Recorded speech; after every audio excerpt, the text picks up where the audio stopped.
Oh, that is gum.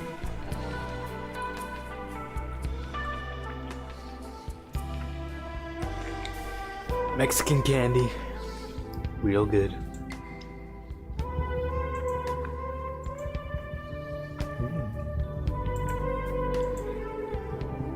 It's got a sweet and spicy, kind of like outer mold, sugar mold, with some gum in the middle, some hubba bubba, I'm guessing.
Hook.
The gum's not good.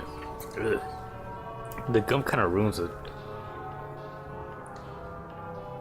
Like there are some Mexican tamarind ball, chili tamarind balls with just like gummy in the center, so you could eat the whole thing. But this is a weird variation with gum in the center. I don't think I like it.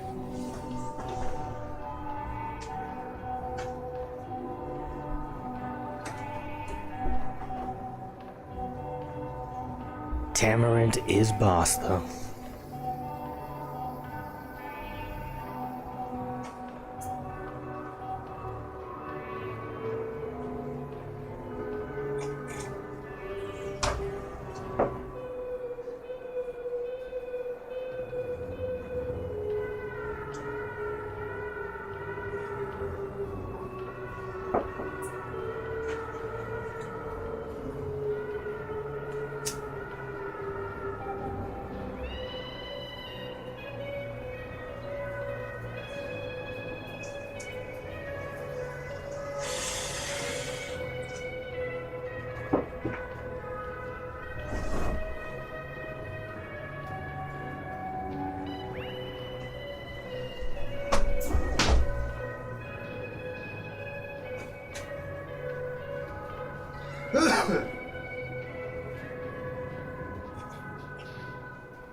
Alright, so we're gonna play Project Warlock. Fishman, shout out to Fishman. He gave me this. Thank you for the gift of this game. And I played exactly 2 seconds of it. It's pretty easy to play. So I didn't want to get too extensively into it off stream. But here we go.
Oh shit.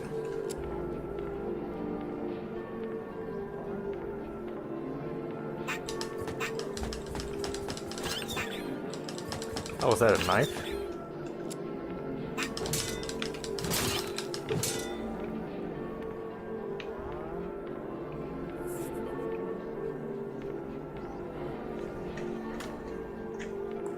Okay. It is capturing the game.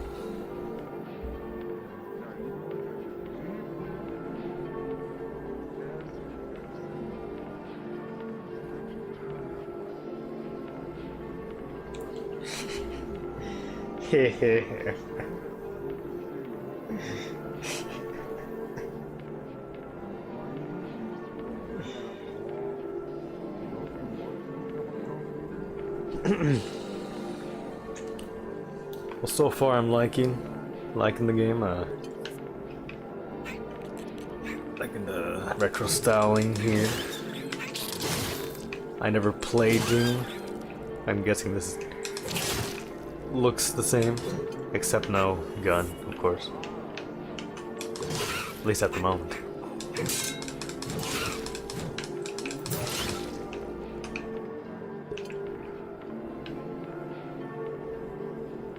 Maybe a bit too much. Graphics side. Frame cap.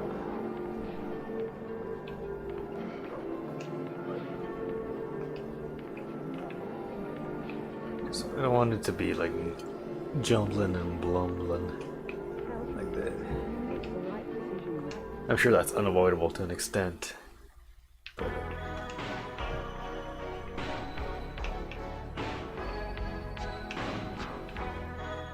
less sharp, maybe? More saturation? Maybe less saturation.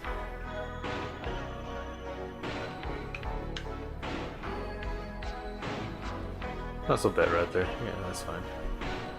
I could live with that.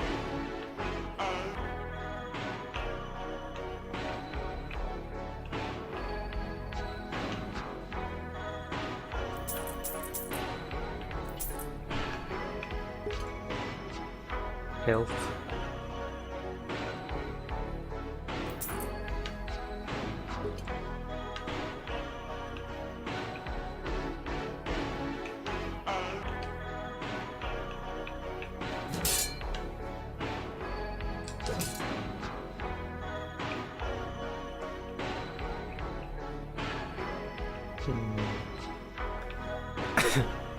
I gotta shoot those guys.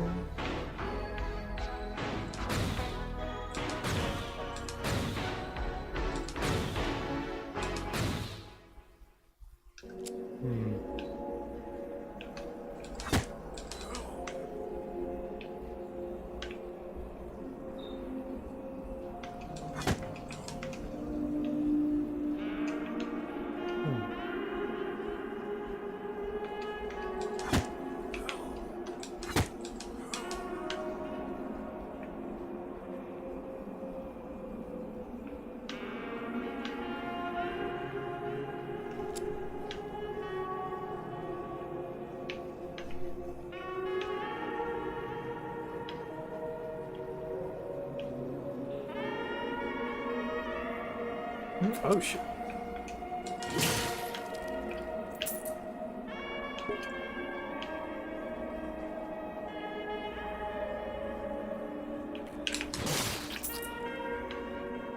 There we go. Okay. That makes sense.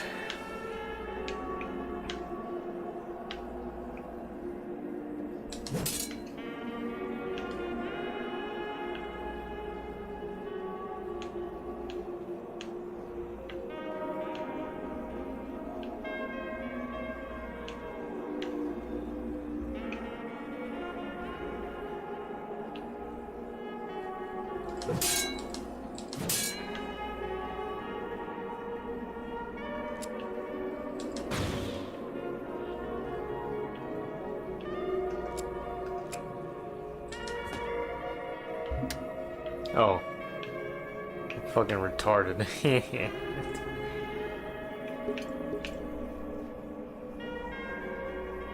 Mana, some health. Okay, nice.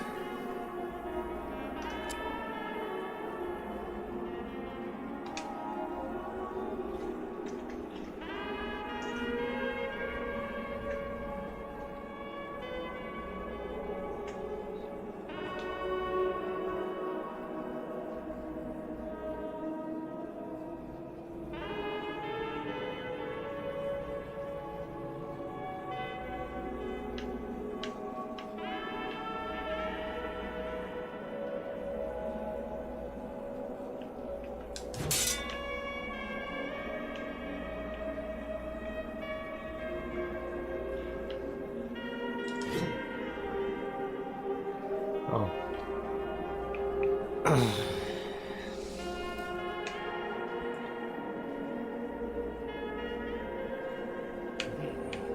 Right.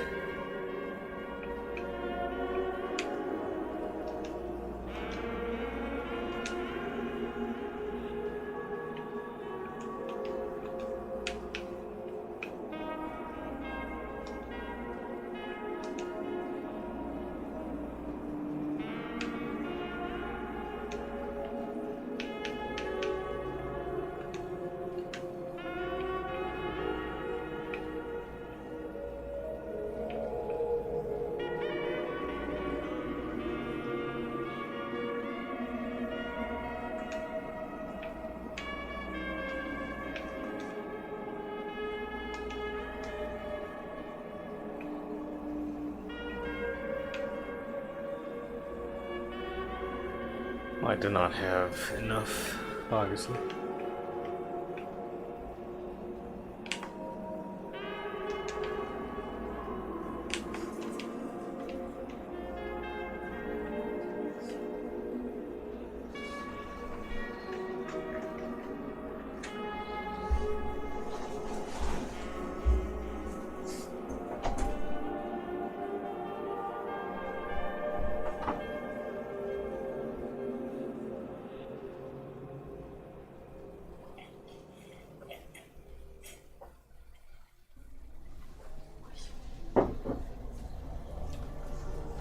Really strong coffee.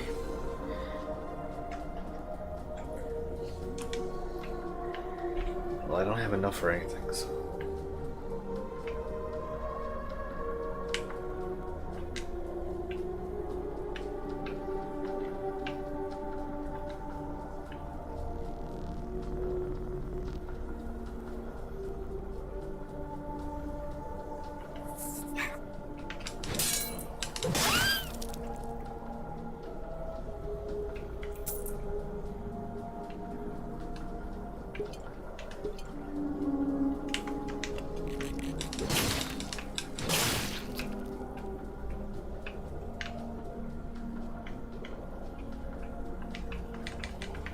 But why can I not get that?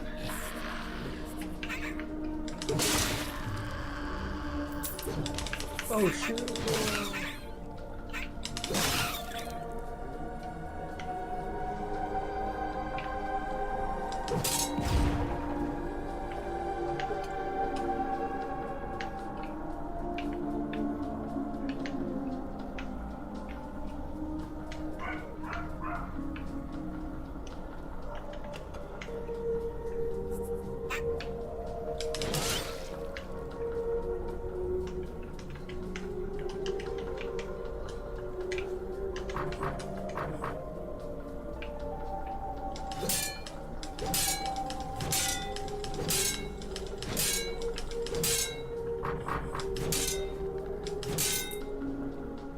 Oh,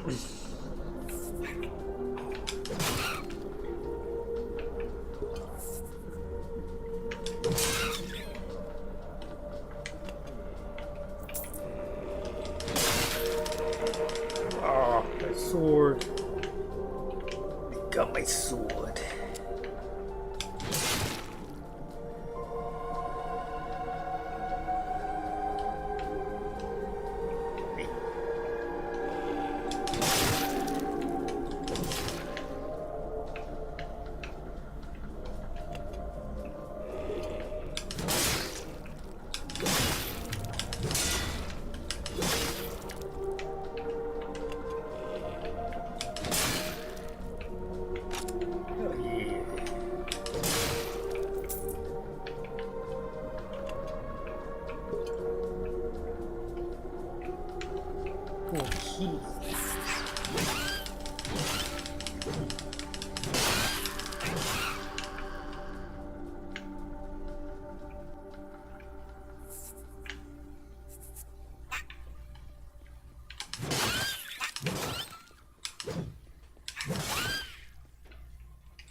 Pistol. Ah.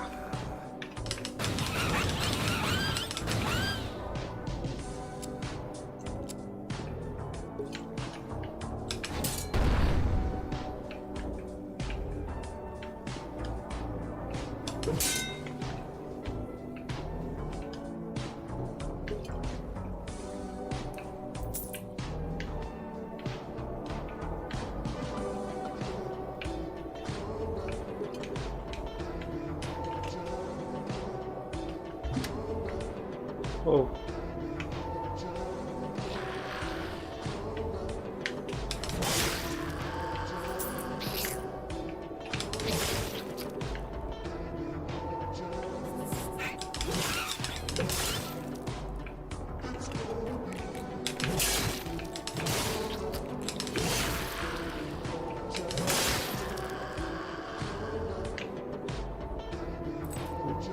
Yellow key.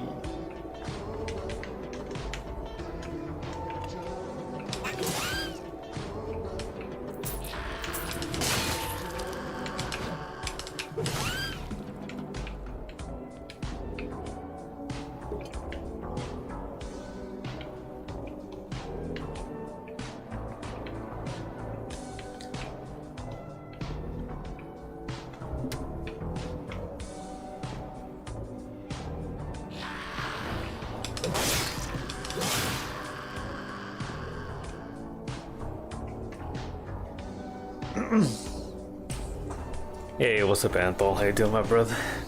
You doing alright? Yeah, this is I keep forgetting, sorry, no. Stop it, Stone Brain. Remember. I don't remember. Project Warlock. Mr. Fishman, you know, from the streams here, he sent me it on Steam. So much appreciated to Mr. Fishman. Yeah, so far I'm enjoying it. I think I might have made it a bit too easy. Hopefully it gets a bit harder. Or if I could raise the difficulty. You know. I mean, I suck at games, but not this much. Though it is fun. I'm enjoying it. Popping is in honor of me. Oh shit. Think I might need to pop one in as well. I kind of enjoy a late night Zen. I didn't use one at all today because I didn't do anything. Didn't work on music or music videos. Just chilled with my dogs. I might have one right now. Just to chill with my dogs. We have Project Warlock. Similar to Doom, I'm guessing. I've never played Doom. Only seen people play Doom. But I'm getting similar vibes. Retro vibes. Smoking sneed weed, let's go. Some feed and seed weed.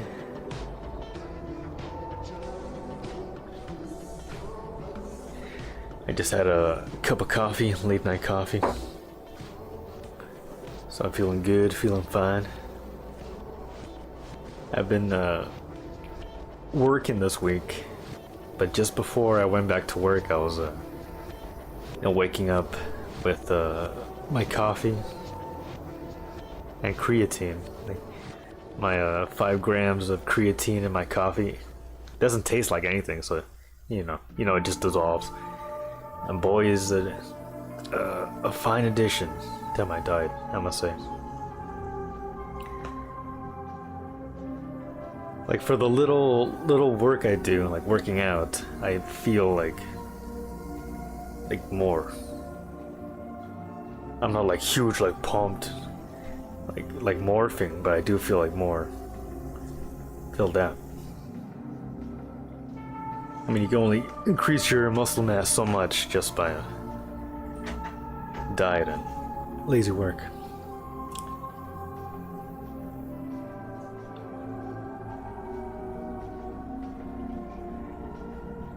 Like the other day, I goaded Midas to do some push-ups because he has a push-up leaderboard on the Discord. He's been lacking on it. And it's his deal, to keep that going and everybody inspired. Like I posted some videos of me doing some push-ups there, or a message, hey, just did some work on the barbell. It's been a while. But he did 60, and actually I'm gonna play that video right now. Minus his push-ups. It was so funny.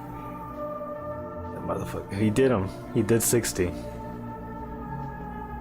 Hold on.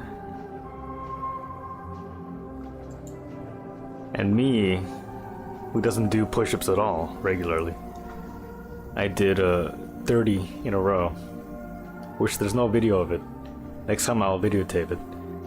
But I'm attributing that to the creatine, because before that I kind of struggled with even 20 in a row.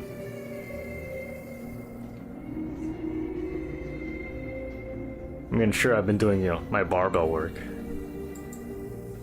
But that's significant, I think. 30 in a row. But anyways, Midas. Am I subbed to Midas here?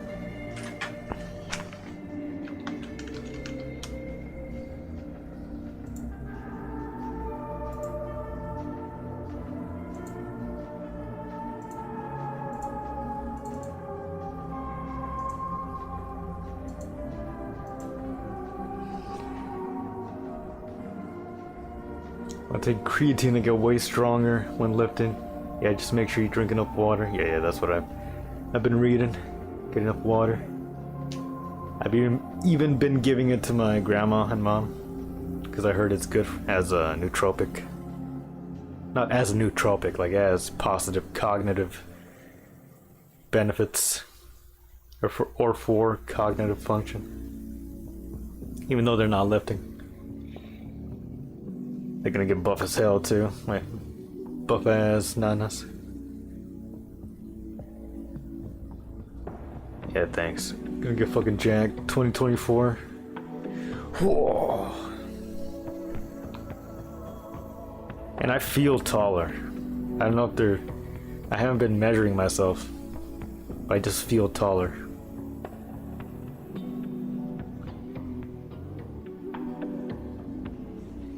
I saw some crazy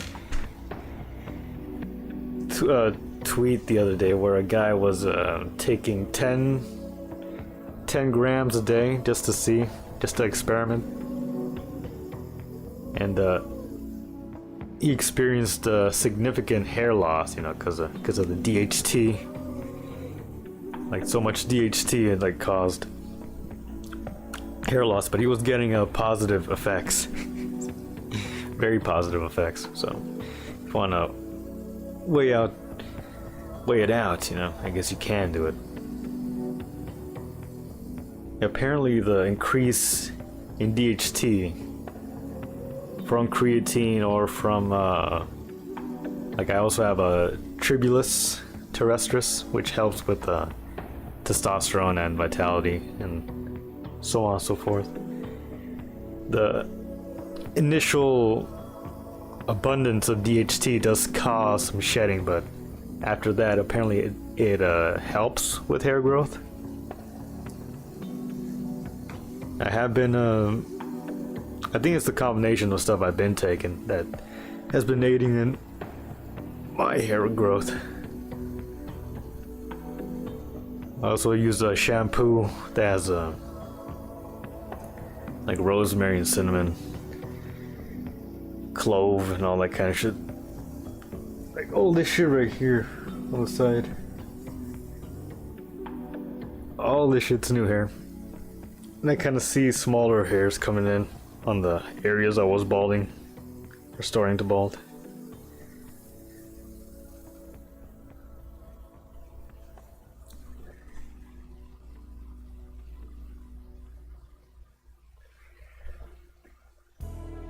At a full hold on. Had a full weightlifting stack. Took beta alanine before lifting as well. I think I've heard Lego Marv talk about that. He's got a good stack even though he can't use his legs. He is taking some good stuff. Makes you feel tingly, tastes like sugar kind of. I also took Spirulina Malate for endurance and vasodilation. Hell yeah, man, thank you. I also took L-arginine as a vasodilator. You were benching up to 300 pounds, god damn. We can Jack Danthol over here.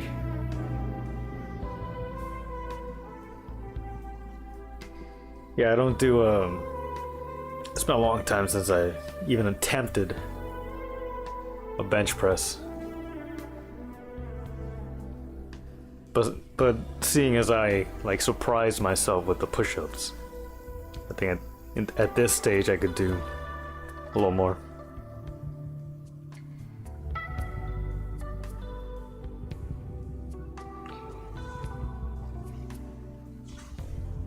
But I was thinking maybe at some point I will invest in some heavier weights, because there's only so much you can do with the with a 45 barbell.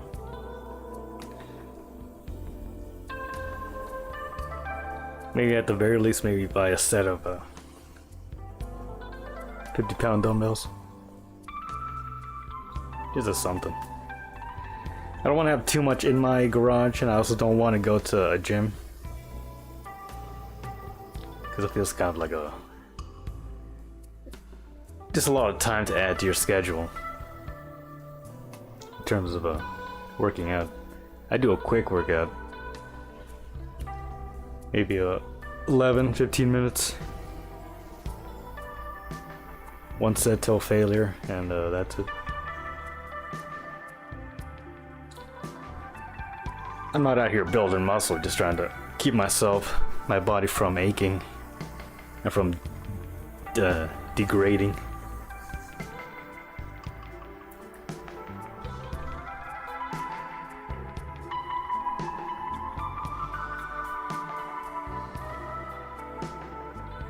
Had a full body routine with free weights, lifting heavy, squats, deadlifts, rows, pull-ups. Pretty good plan saved if you ever need one for every other day. My brother went bald on the top pomade. He just shaves it low. Nice. And I hear people with high T can get bald. Also genetics. Yeah. That is the thing. You would work out for 2 hours, 3 hours. Dang. Look at Anthol out here mogging the rest of the world. That's intense, man. Well, if you're getting up to 300, that's the dedication that must go into it. But goddamn.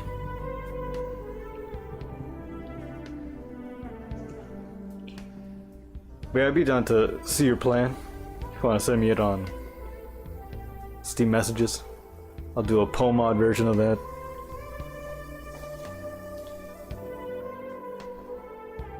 Right now it's kind of hot, so I'm not getting in there as much, but typically I'll do 3 days out of the week for those 15 minutes. Just to keep myself from being a couch potato. Getting fucking bed sores. Bed sores at in your 20s.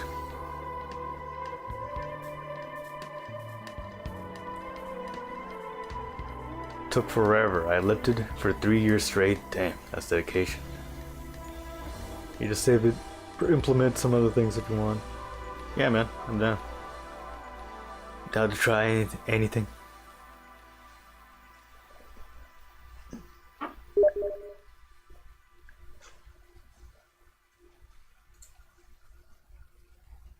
Oh shit, can we?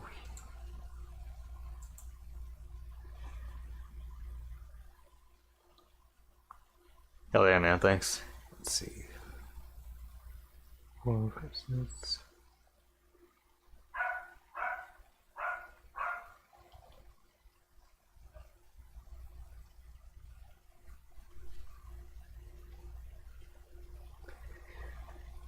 Damn, so you're doing this for 3 years? Shit.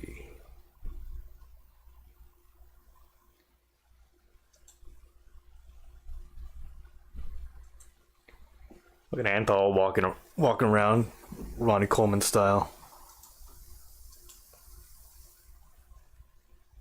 Taking all the brap hogs for himself, so welcome. So mean. No brap hogs for us.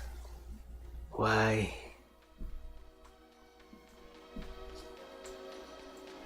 Thanks, brother. Let's see, what should we listen to? We were listening to Disconscience,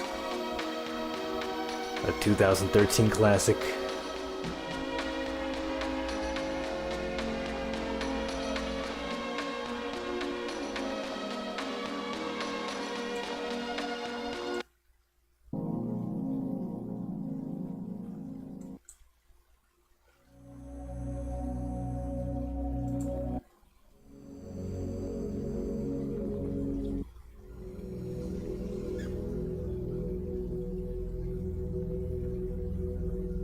This is broken by upper body, arms, legs, and shit. We took steroids though, huh? Okay. Why not? Like, did you personally look down upon them, or did you just not want to fuck with it?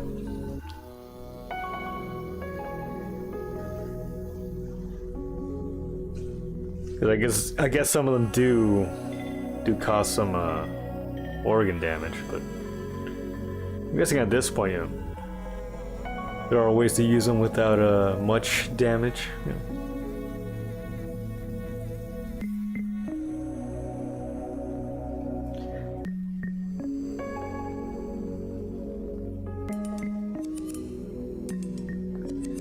I just didn't hit my natural mag, so I was getting stronger all the time. Nice, nice. Maybe if I hit threshold of my human potential, I would think about it. Probably a tame cycle. Yeah, like 2 weeks or something. Yeah, you gotta watch out with the effects on them organs. And really, unless you're going for that, you know, those bodybuilder shows, trying to make that money bodybuilding. Like, what's the point, really? Or if you're an athlete, or if you're not an athlete, I mean.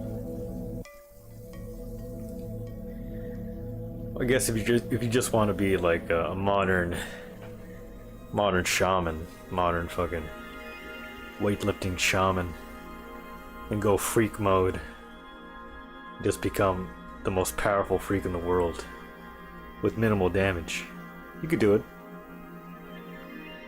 I mean, we have like fucking Lee Haney out there.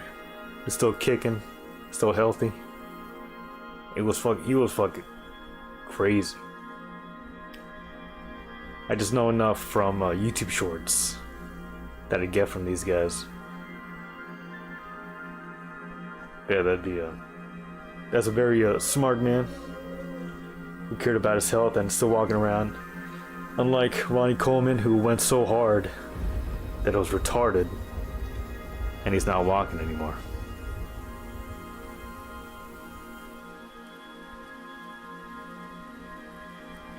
I could do a TRT cycle, but your balls do shrivel up, I fear. Damn. Yeah, like Arnold Sylvester, Rick Piana, doing coke and steroids. Hell yeah. I heard if you do TRT, you gotta take stuff that produces DHT in your body, so all the stuff you take is properly absorbed. If not, I hear either you flush out the testosterone or it gets turned into estrogen, possibly.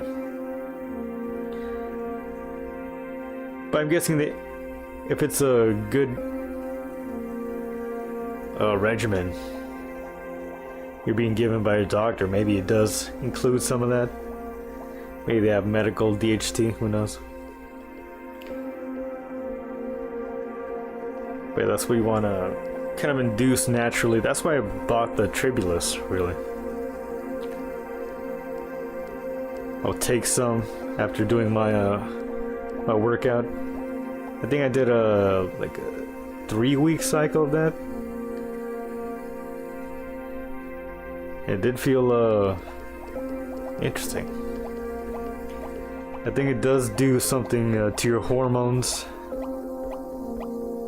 DHT is well, it is proven that it's the hormone that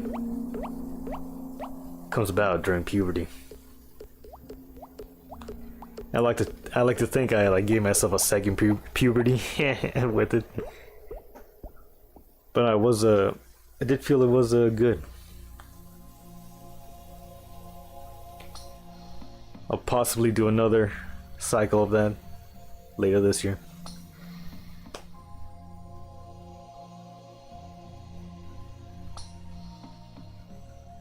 Having DHT in the system, of course, neutralizes excess estrogen. It was very good overall to have a lot of it. As much as possible, no downside. No. I didn't stop because I felt like side effects. I just thought, I just felt like that was enough. Like I wasn't aiming for like something with it. I was just trying it out because why not? It was cool, and I thought, I'll take a break here, pick it up later. But yeah, I recommend Tribulus. You could get some nice powdered Tribulus from bulksupplements.com. That's the name of their brand. They're on Amazon.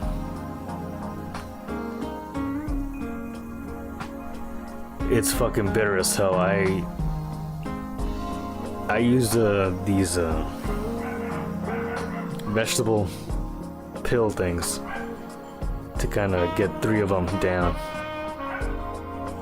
and it's kind of annoying having to pack each one every time. But you kind of get used to it. Like, it's kind of like a ritual. Or people mix it fairly well in shakes, but it's got to be a strong shake, you know, strong sugar content, because it is very herbal. I recommend it though.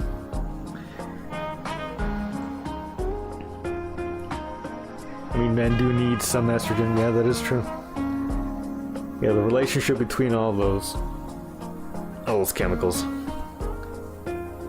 is complicated, but they do depend on each other. Even serotonin, the stress hormone, it's got to be in there.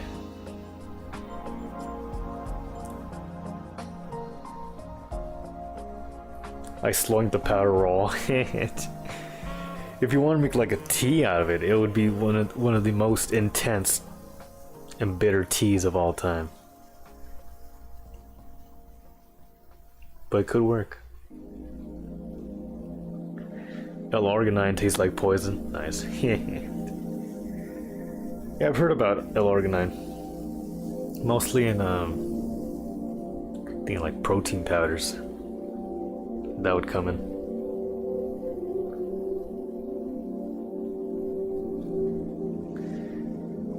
But yeah, you know, the human body can take a fair amount. So, you know, you can experiment with your body a bit. You know, don't go too hard. Don't go steroid hard. Trenbolone hard. But you can try out weird herbs. And you start taking vitamins. Start taking creatine, magnesium, vitamin K, vitamin D.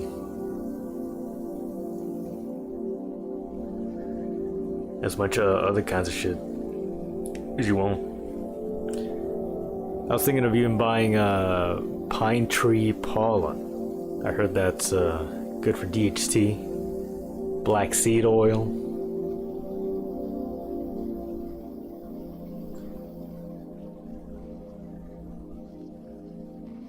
I would just get the ingredients. Yeah, exactly. They're proven the best.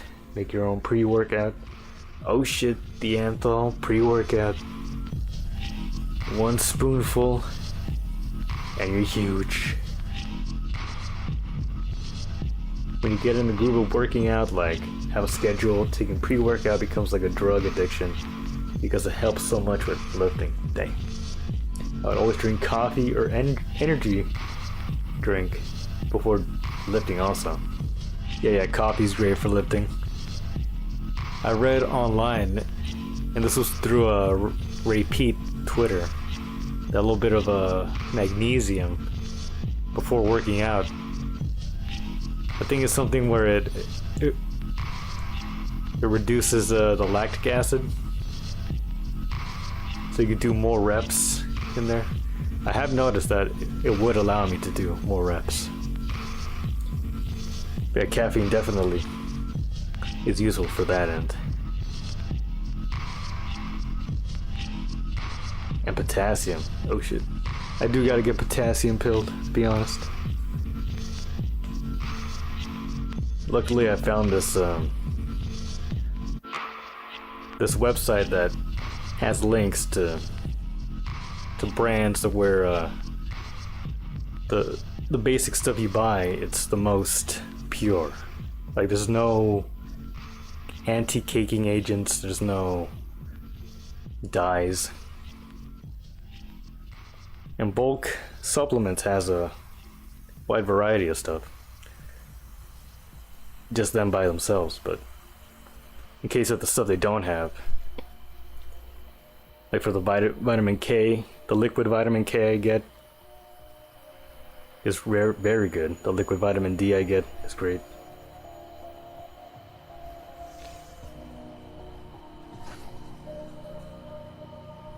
But yeah, you pretty much gotta make your own pre-workout just to get the most out of it. And you never know what kind of weird fucked up shit they put into the commercial stuff, even though it does have a nice amount of caffeine and a good taste.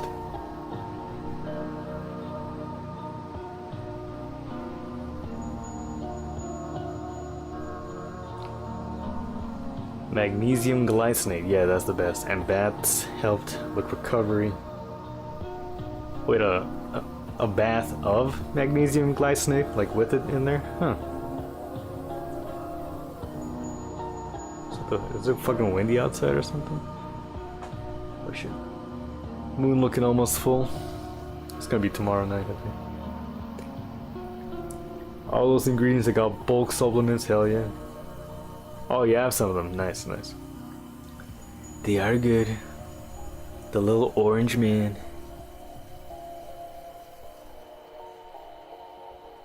Bought their vitamin D before. Oh shit. They come in liquid or powder. Oh, like pills. Oh yeah, yeah. Some do come in pills. Magnesium salt. Huh.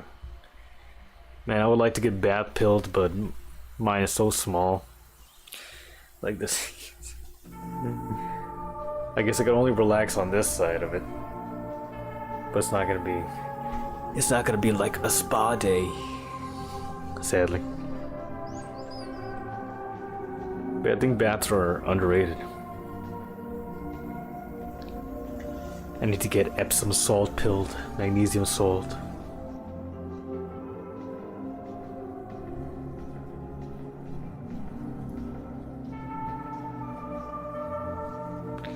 The heat helps out when you work out all the time. Also ice maxing, huh?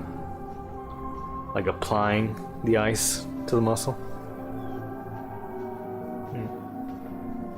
Or eating ice. Oh, you mean like a ice bath? You can even take ice cold baths or recover just super cold water. Oh, okay, yeah. I think I might have seen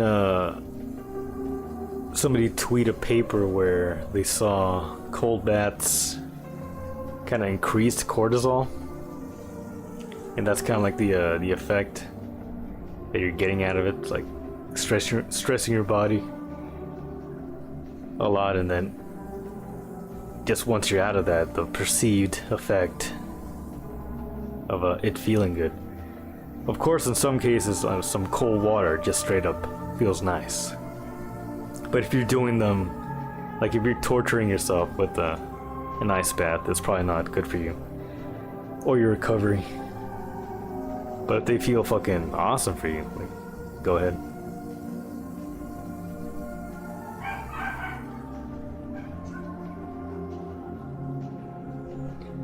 Yeah, I will take cold showers for anxiety. Yeah, for the longest time I did not fuck with cold water. It had to be warm or hot. It is soothing. Like once you get past the initial oh my balls are shriveling. It is kind of zen. Like I went to the river last week, and it was some cold water. The first few minutes getting in were fun, but once you're in there, it's like, oh shit, this is awesome.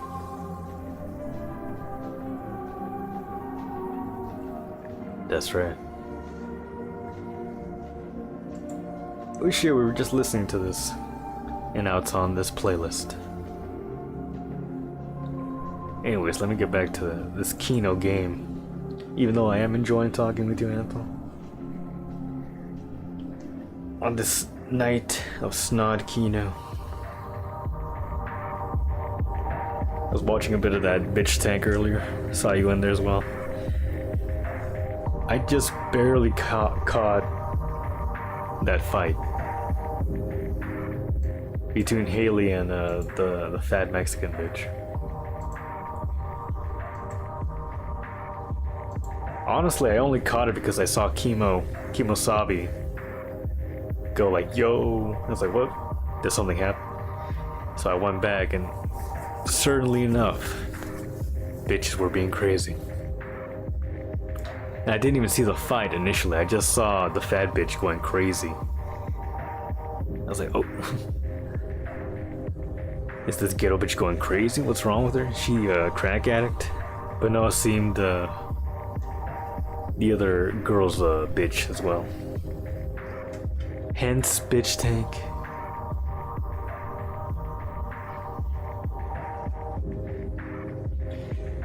We have first day.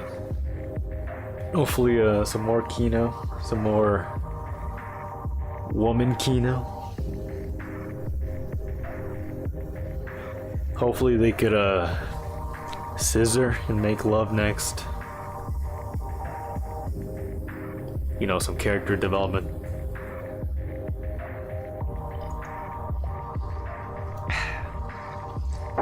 Scissor tank.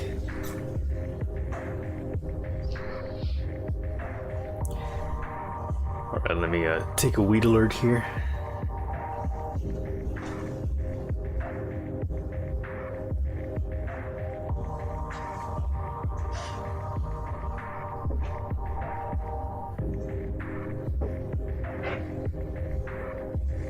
You know what's something that my lifting and my nutrition has been helping me with is drumming.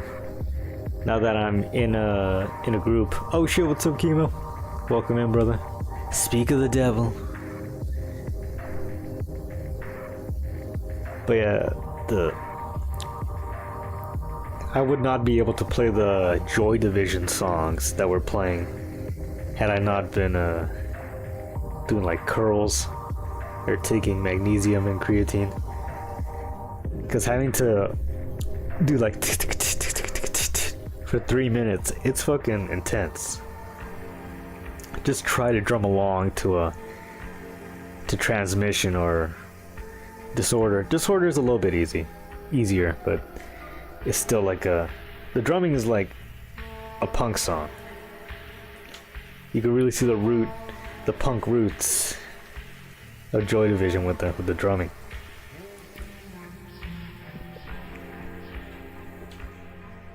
But it's been years since I like played drums like for songs for a band. But it is a nice change of pace, and it's nice playing with people after so many years of not.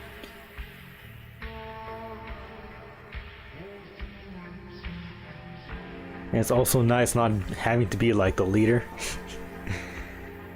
Not having to be the guy introducing ideas or having to get shows. They do want to do shows. And we're learning cover songs. They got a few songs of their own. But yeah, it's fun. Couple of Mexican dudes, younger than me.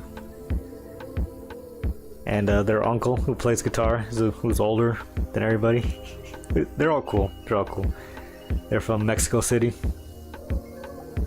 But they grew up here, I think. Except for the uncle. But yeah, it's cool. We're gonna play Mexican rock, it's a...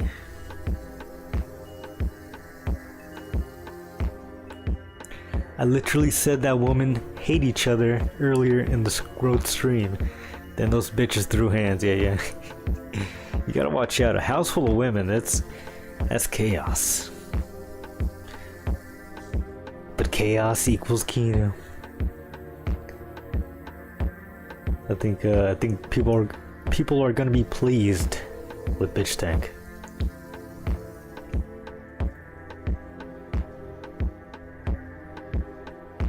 More autistic ratchet women, more e-girls in the tank, please.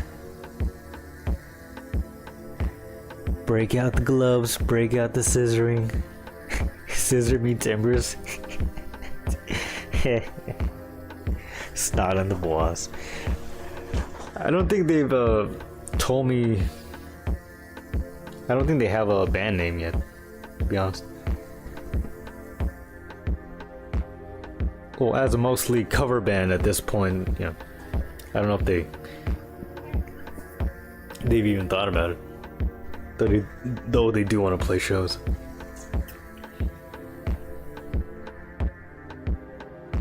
But it's not something that I don't think they'll. It's gonna be hard for it not to suck, because we're just some Mexican dudes playing covers with some rough originals. And they just started playing maybe like a year ago, 6 months ago. They're pretty good.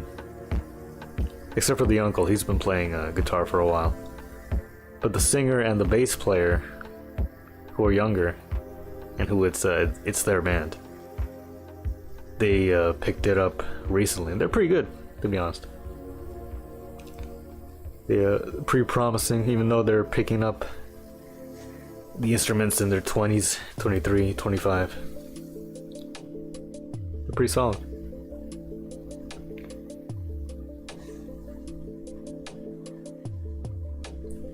Hey, what's up, PS? How you doing, my brother? Welcome.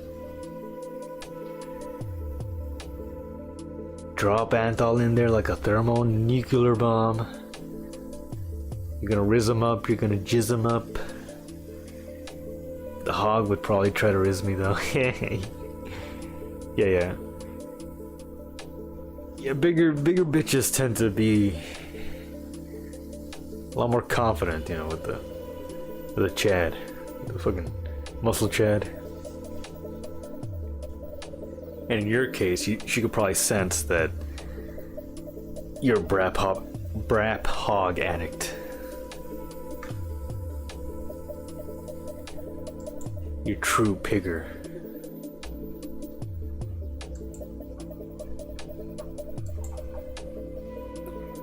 But yeah, I'm playing Project Warlock. Shout out to Fishman who gave me this game on Steam. He's a real one.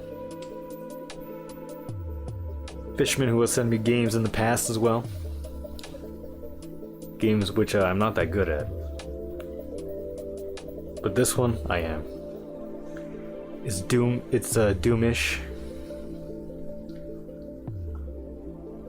But it's more castle-y. More bat-like.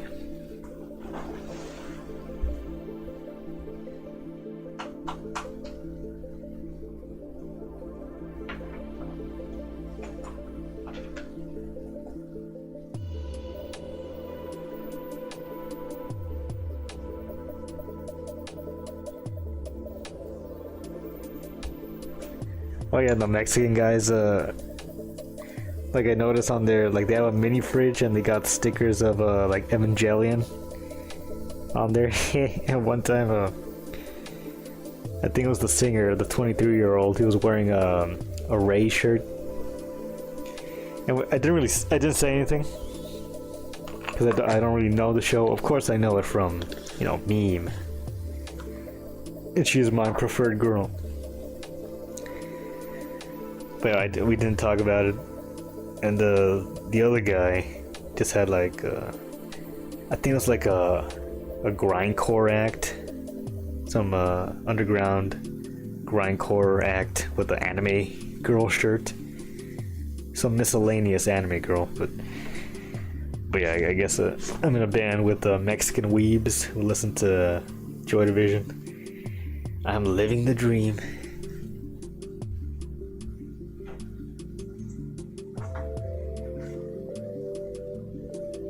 But no, they seem cool.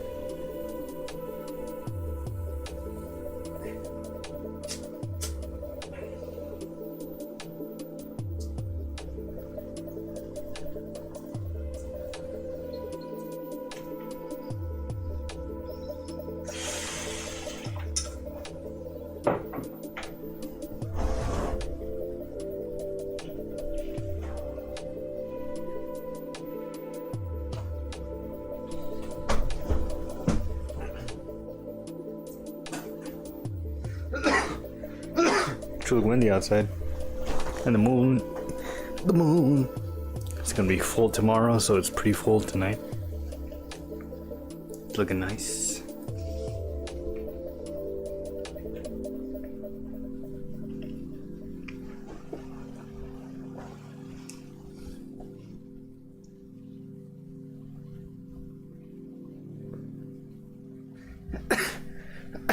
The gangster, the pigger, and the brap.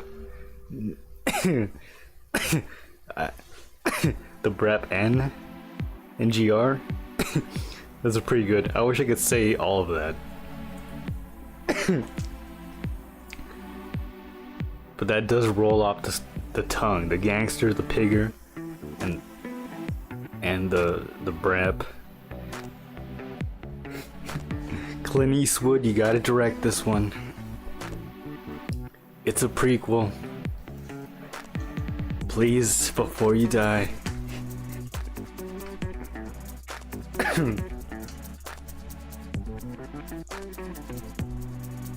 It's gonna be the sequel to Gran Turismo. Gran Torino. Not Gran Turismo, the game. Maybe it'll be a crossover.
Okay.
Oh.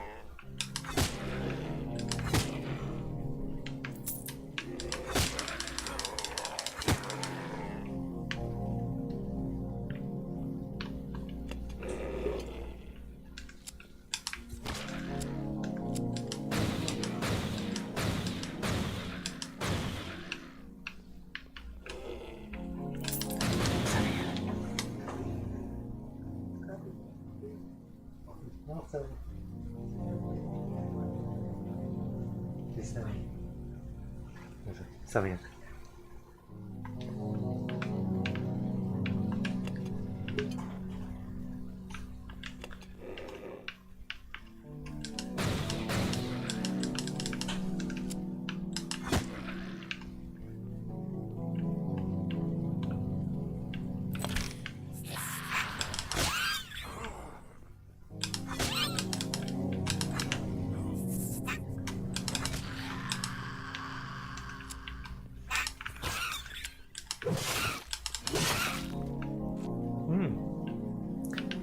Treasure.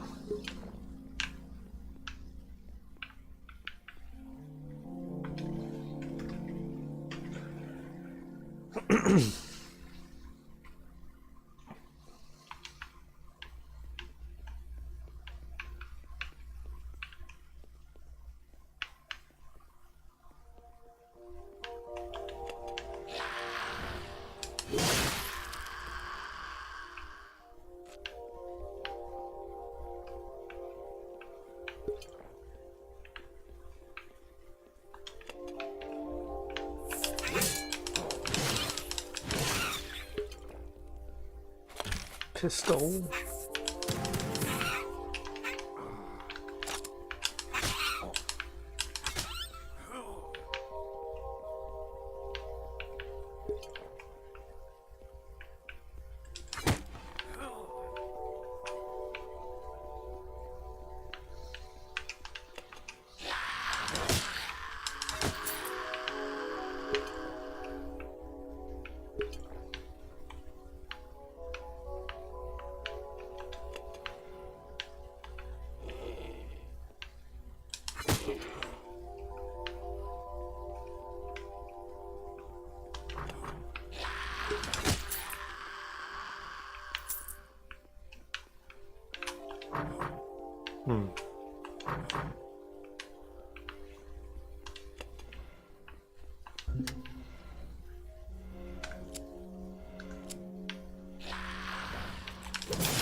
Shit.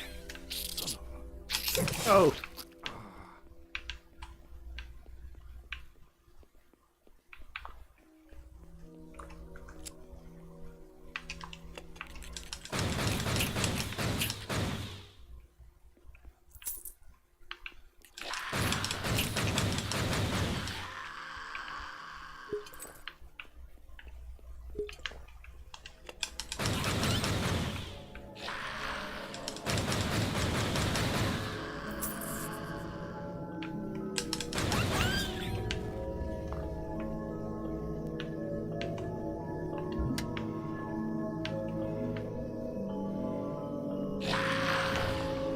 Ah.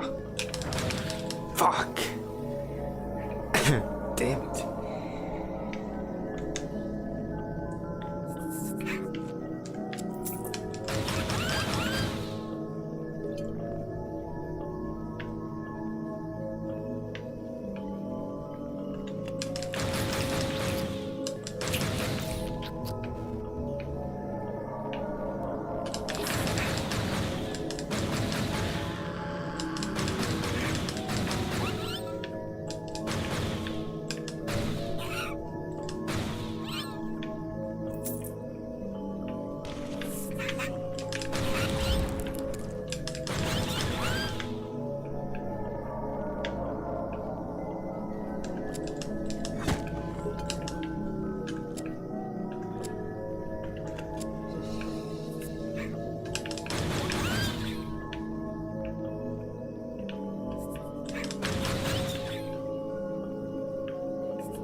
Not doing good.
I gotta say, I am enjoying this game. Hey, what's up, Alte? How you doing?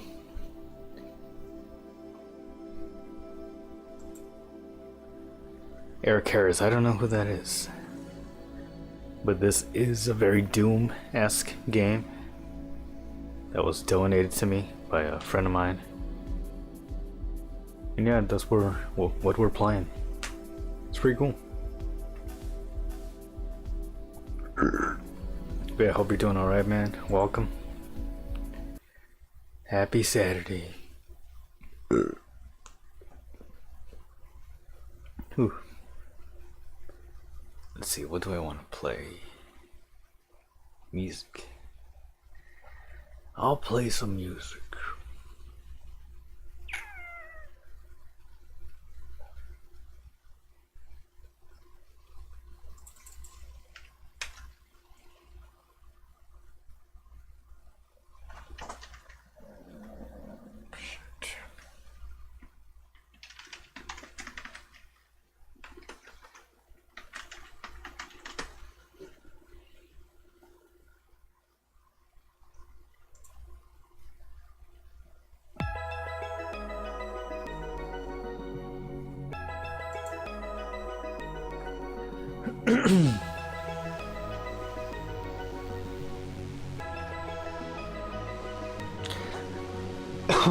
Always one of those guys. Okay. Nice reference.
Yes. Ah.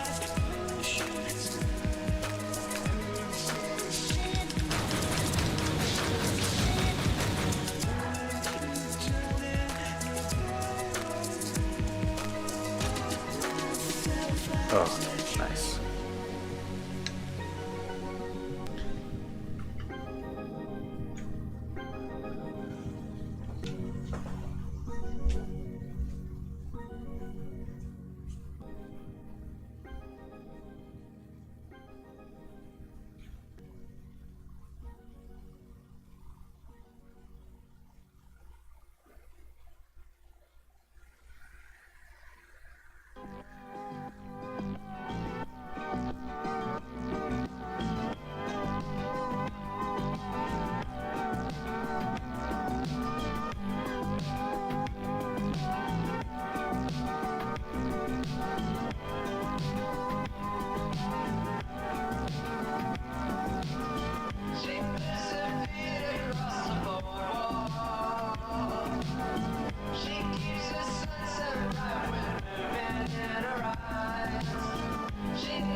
Okay.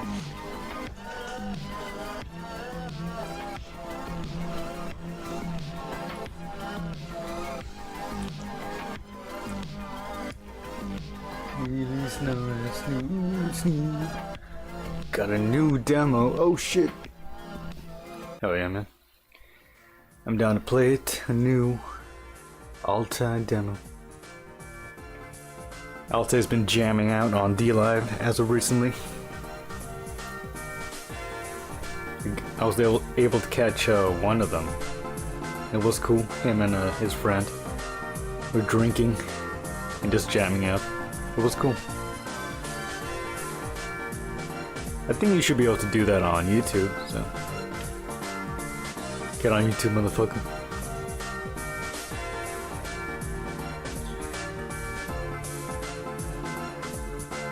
But yeah, whenever you want to send in that link,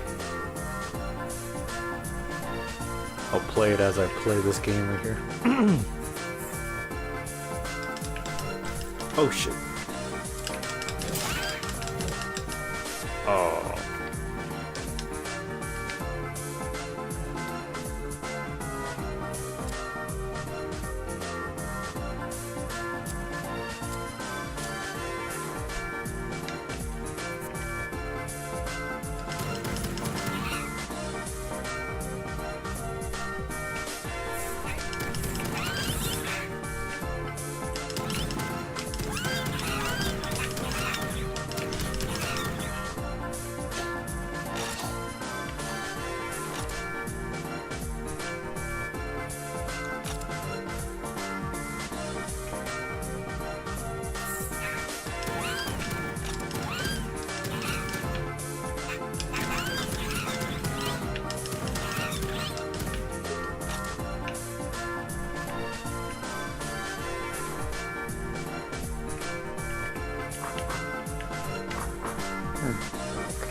Oh.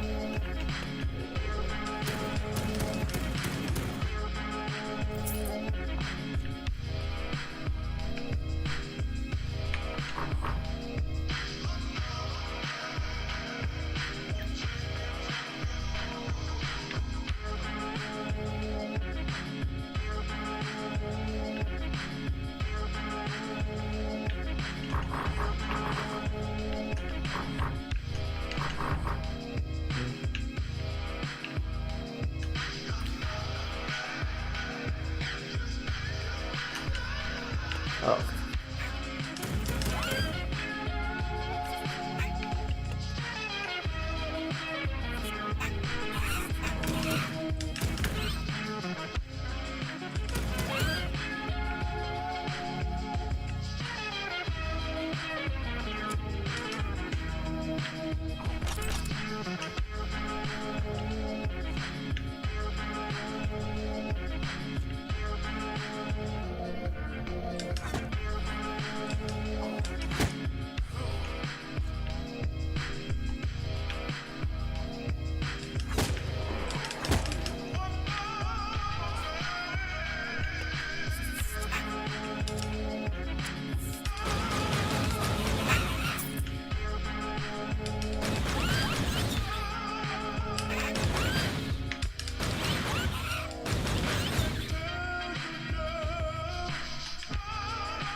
Oh shit.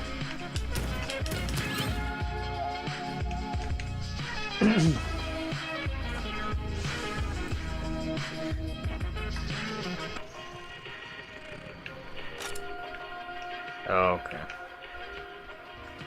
Just gotta be engaged. Oh shit, I'm retarded.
Oh.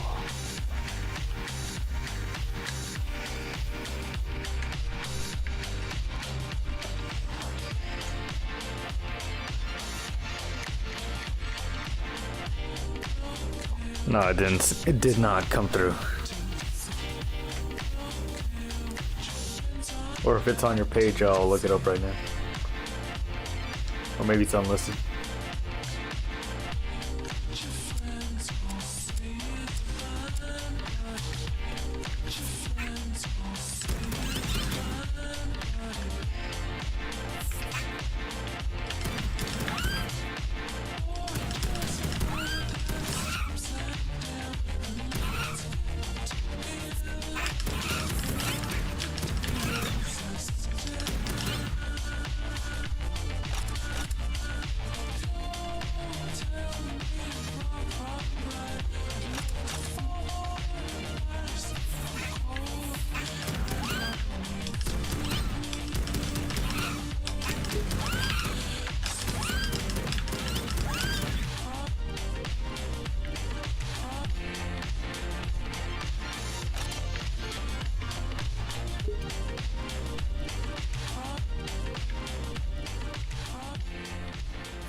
Nice.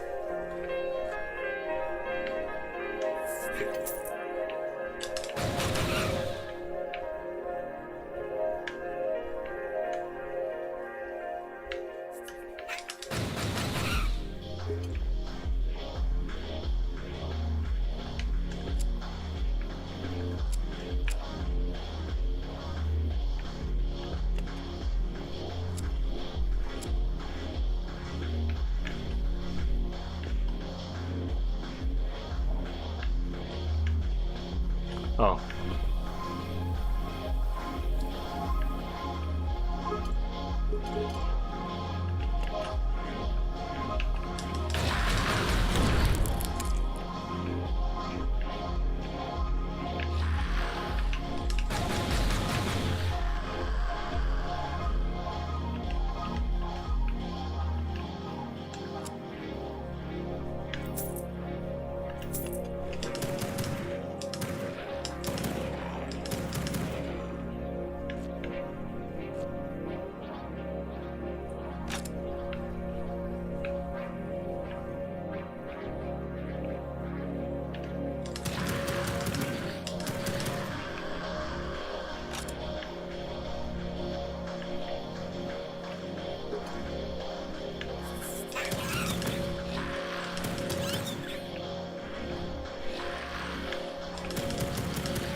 I am really enjoying this game.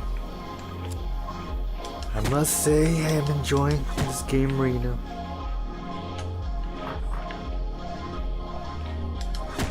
I do like to shoot, like to kill an enemy in a video game.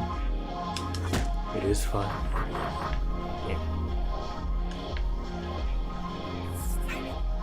Oh.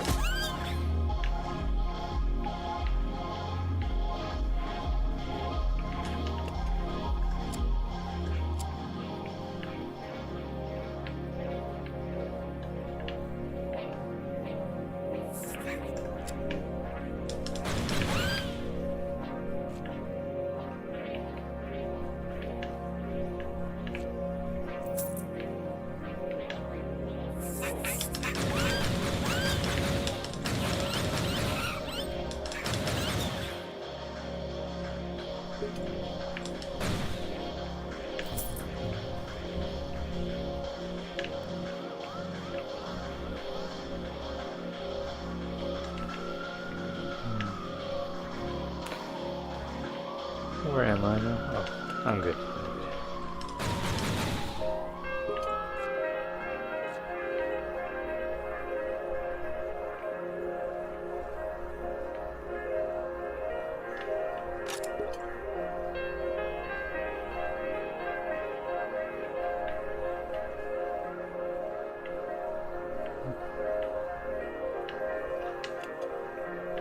There we go.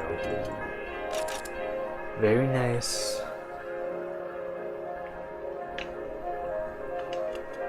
Oh, okay, yeah, good.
Oh shit.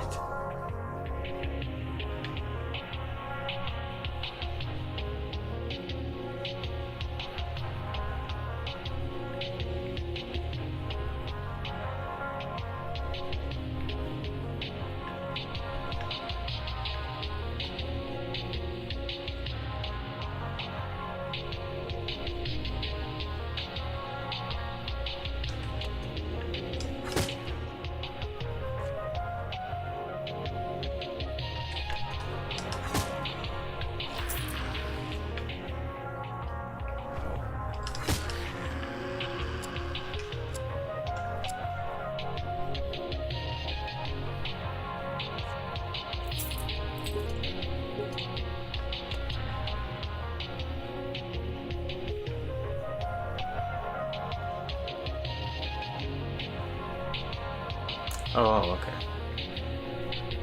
I know where I am.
Oh shit.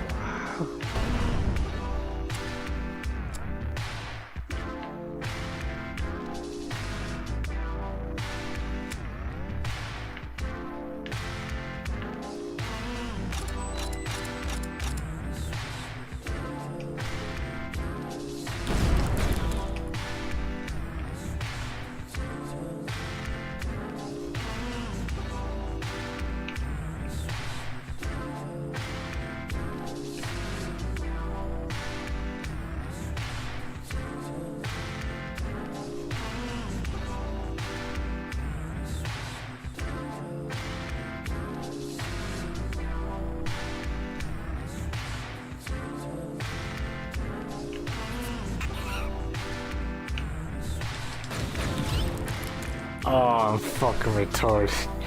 I gotta watch out for this. Damn it! Fuck. I got pretty far this time too. Shit. Alright, I'll try one more time, but let me...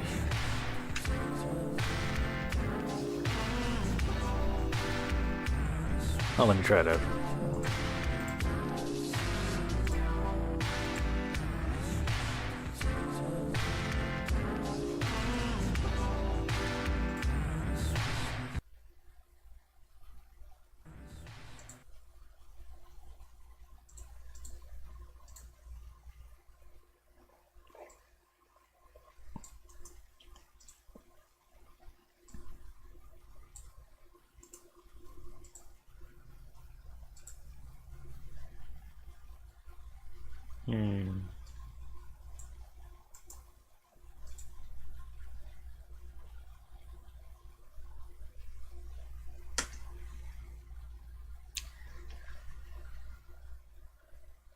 Yeah, send it to me on Discord.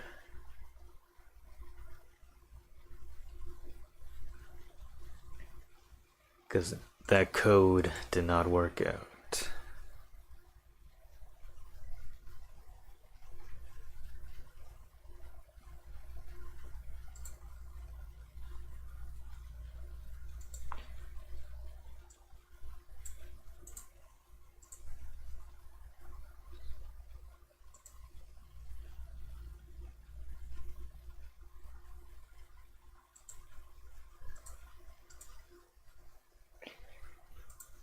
Alrighty. Ooh, damn it, I gotta do all that again. Well, let's go. Getting much better about saving my health. There we go. Thank you. That's the link.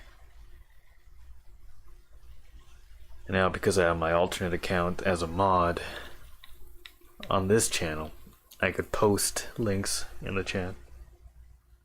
On this channel.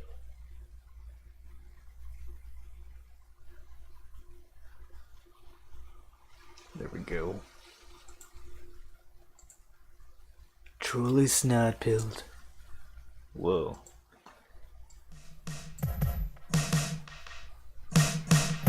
Is that H.P. Lovecraft? Hard Eyes. 04, 07 of this year. I mean, whatever. Oh shit. Loud. The light, bring it up.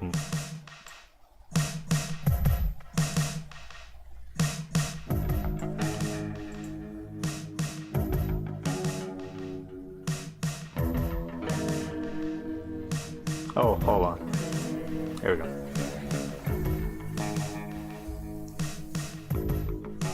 I like the effects here. Really cool.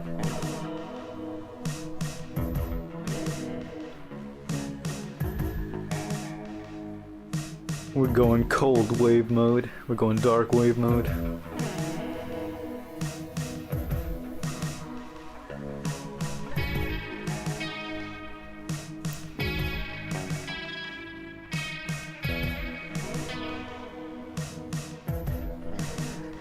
I think this calls for a weed alert.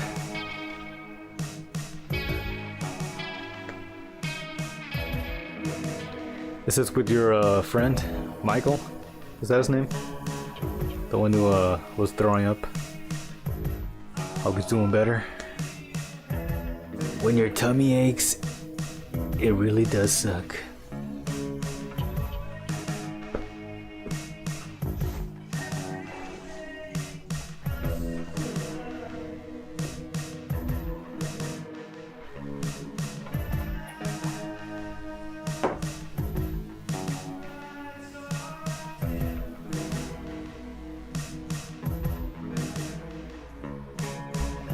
Oh man.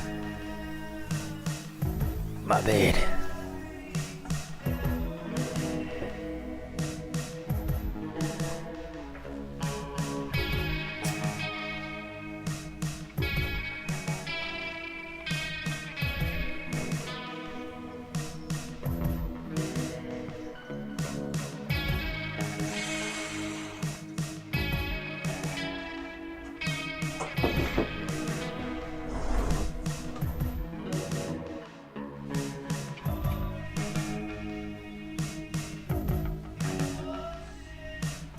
Smoke weed every day.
Dissonant chords. What were you guys using for this track? For guitars, bass. It's a MIDI drum or drum machine, I'm guessing.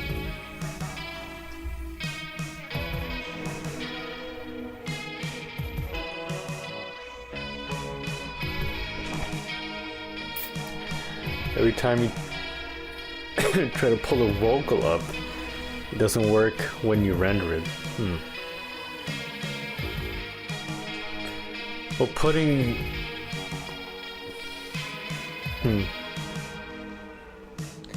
Well, maybe it's the YouTube compression doing something. SoundCloud lets you upload something in private mode, so you don't have to officially release it, but you can share that link. And it's a pretty raw download, or on YouTube it can get a little bit weird. Were you talking even when you listen to it pre-upload?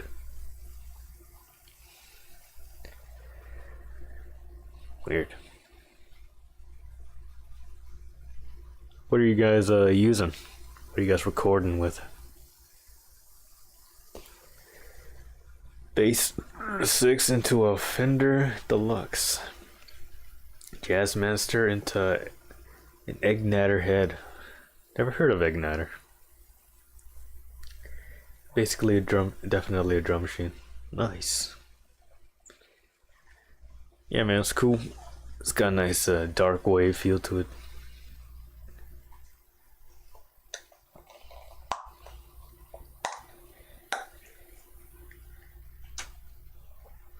I did enjoy that little loop, that image loop. Distorted VHS.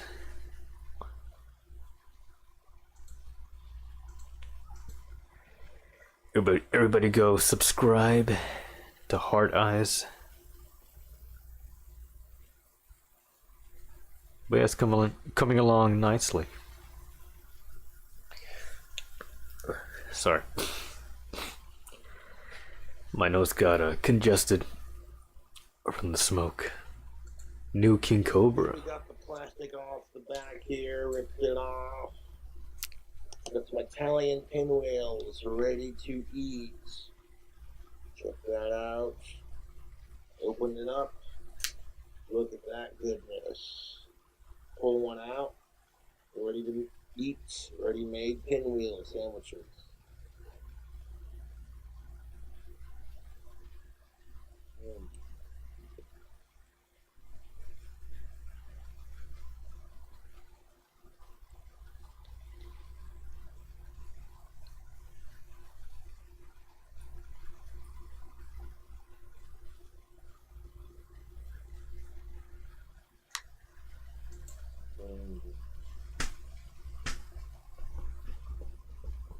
These pinwheel sandwiches are delicious.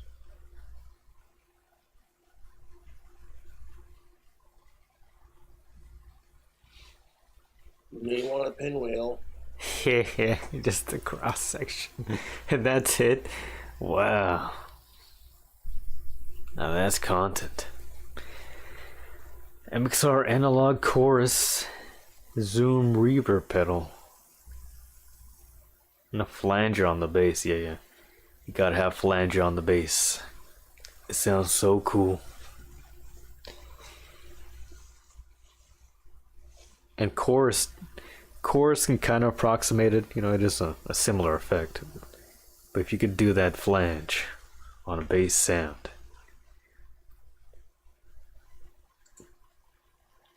it's a very underrated sound.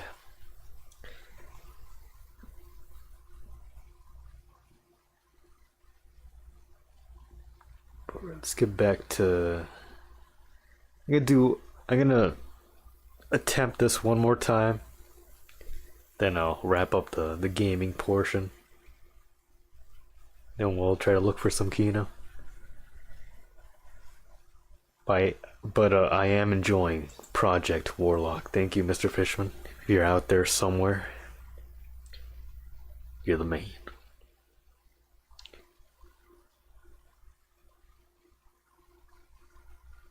Little Zen time. Late night Zen. If I'm not focusing on something, I do like a recreational Zen, just to be in a energized state of restfulness. It is kind of nice. A little head rush. Well, it's not so much head rush anymore. You know, I've been doing these too much. I do have a tolerance. I don't know if I'll go to 6, but I'm not I don't feel like I am addicted to these, because I'll put them off for like the whole day, and then it's like, let's say 7 or 9. I'm like, oh shit, I did not take a Zen today. But I guess I was, going need mode when I started doing these, so I have more time in the day to pop one in. And I'm not much for doing these at work, or even taking a Red Bull at work. Just coffee in the morning, and that's it. Traditionally.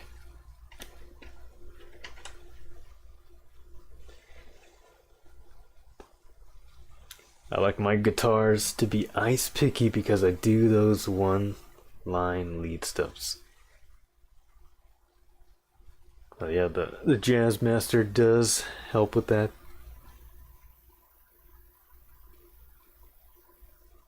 I do not have one. That's gonna have to be a future purchase, but yeah, man, good stuff. Hopefully you get that vocal thing worked out, because it was pretty quiet, I would say. It did work with the track, but it couldn't hurt with the louder vocal.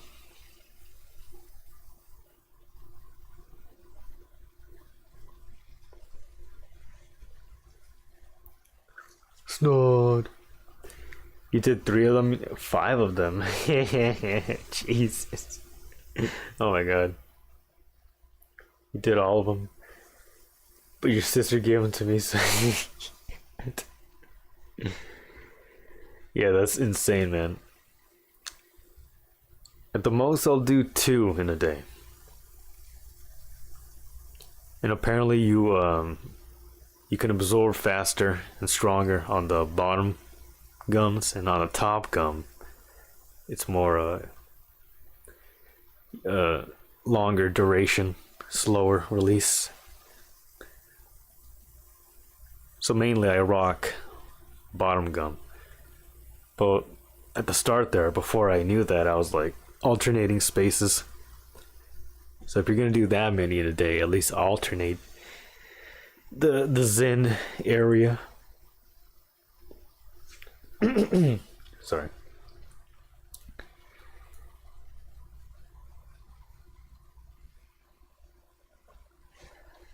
I don't know what's up. I'll have to have Matt fuck with it.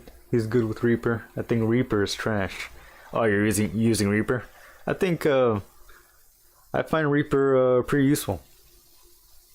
If you're using that, maybe I could if you want to like a call over Instagram at some point, I could try to help you out there.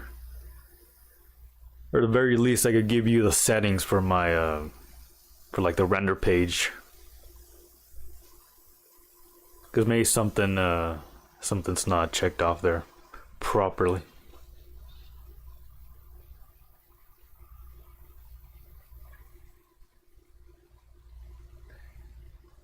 Just been doing top gum and occasional bottom row.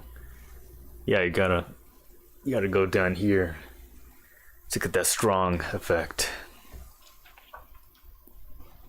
And to say there's more risk of it being swallowed that way, but if you're used to spitting it out already, it's not a problem.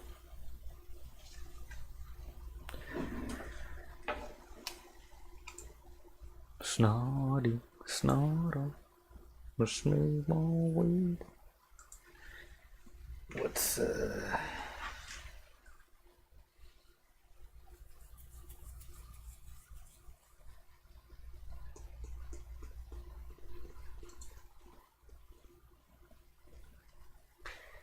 dee dee da dee da do do dee da dee da do.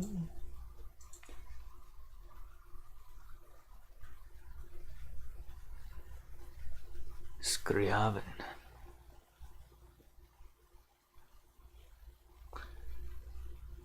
Put your hands up. I move in, I move out.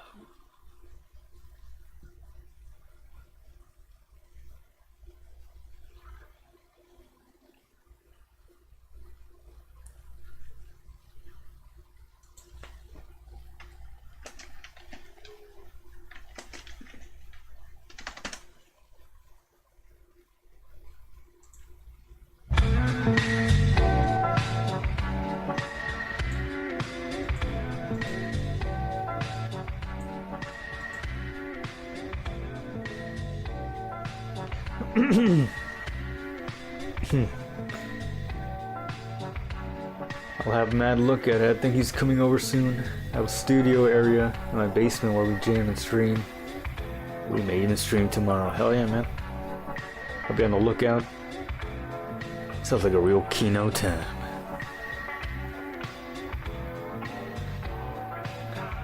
Yeah, Reaper's fine. You'll find a way to fix it.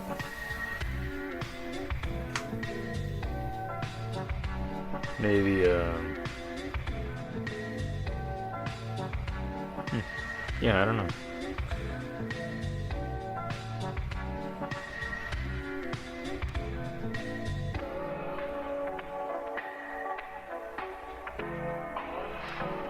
Oh, you're an Ableton person? Oh, okay. Well, that's good,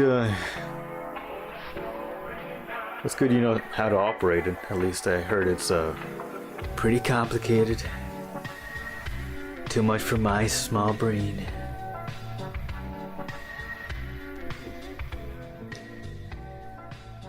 I like Reaper just because it seemed... Well, of course it was free. But it's a pretty good transition from Audacity.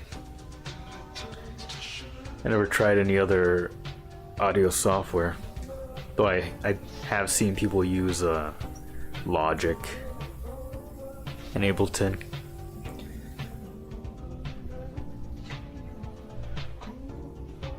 But the setup was pretty smooth. And if anything, learning on Audacity is harmful because it's so kneecapped and unintuitive. It doesn't let you test out effects in real time. It's just very shitty. Some of the effects are cool. It's nice to play around with. But yeah, it's better to go straight into an audio software, I think.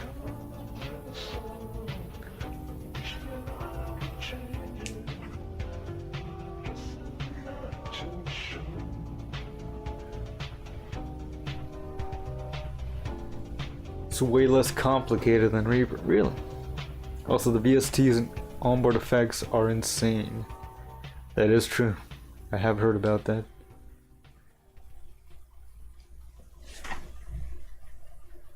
The stuff that comes stock with Reaper isn't it's not a huge variety. It does have its knockoff versions of popular plugins, but nothing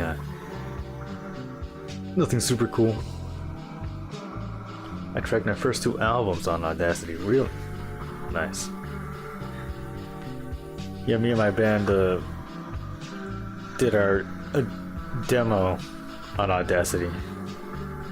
We used our phones to record, like bass and guitar on one side of my room and drums on the other side. We kind of put those together. Didn't sound too bad. Audacity. I don't know if I used any of the effects. Because like I said, it was hard to do anything in real time. Like I didn't really know about EQ until I could like do it in real time. You know, you can see all the videos, but you gotta get it under your fingers to be like, oh, okay, these frequencies, oh shit, cutting these out. But like having to like draw it, like dial it in the small preview, and then having to wait for it to load in your change. It's just very cumbersome.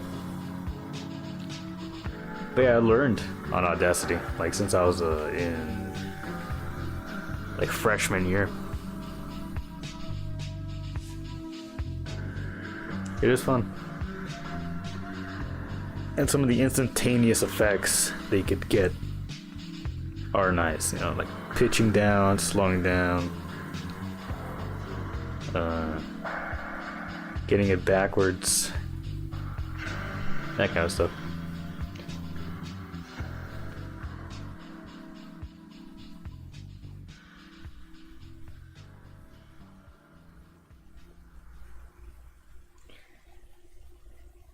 Your takes on Audacity have to be good.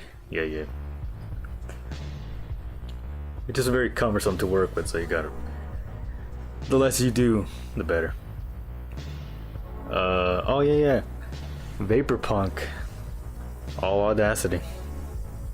Actually, yeah. I totally forgot. Yeah, Vaporpunk is an Audacity album. Recorded through my phone, all the drums, all the samples. I would run the samples from my laptop into my amplifier or guitar effects, and then onto my phone, from my phone into Audacity, where I would cut them up, repeat them, slow them down, pitch them up, do bits with reverb, and not. Yeah, I went crazy on Audacity for that one. Totally forgot I did.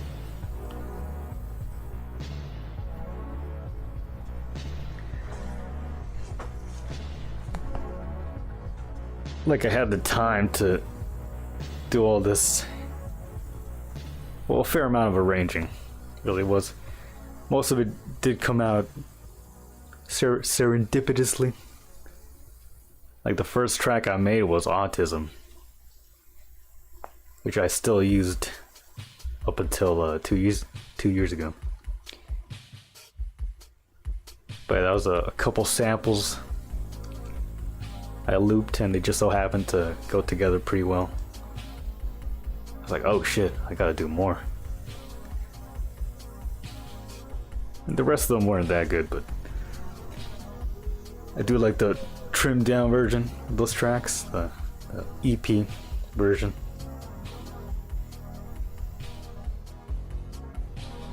But yeah, I should put that in the description, a purely Audacity album.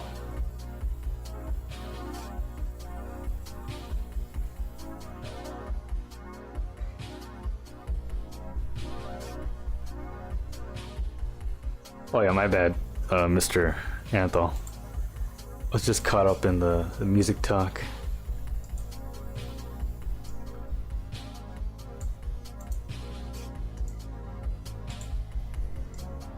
The Audacity talk.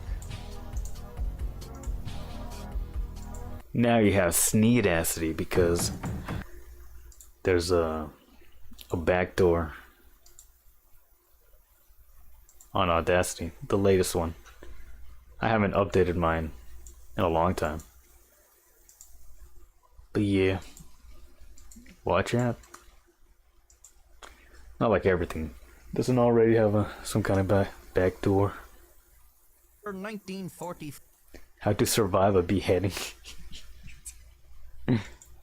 in Colorado, USA, farmer Lloyd Olson and his wife. Longlegs. I've been hearing about this movie.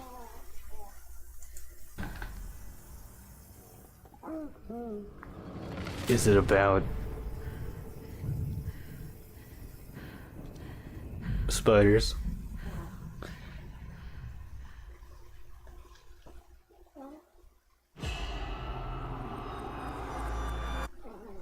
Use a USB mic from a PS2 game? That's fucking awesome, dude. To record the first two ones, damn. Take a nice long That's sick. look. The letter was left with the bodies. Yeah, shitty mic can be a cool sound. I've always said I like the sound of drums on a phone mic. Makes the snare sound real cool. I saw a beast rise up out of the sea with 7 heads. Oh, it's and 10 horrible? horns. Well, now I His know. horns, he wore 10 crowns. Oh, it's about demons. On each head was written a blasphemous Oh, that's fucking name. gay. What aren't you telling me? He'll kill and kill again. I know you're not afraid of a little bit of dark. Because you are. 'Cause you're a coal burner. No, no, I'm not. Do you still say your prayers? He was mulatto. Fucking bitch. They scared me. Hello? You could have made nice with me. But you didn't. It just looks so ugly. Look how everything's just dark. Black. Muted brown, yellow.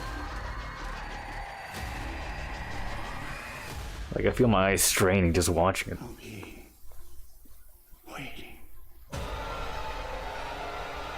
Boo.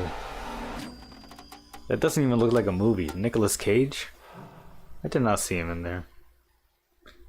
Whoa, weird code. Are they trying to like do like an ARG with it? Plot's horrible, acting is cringe.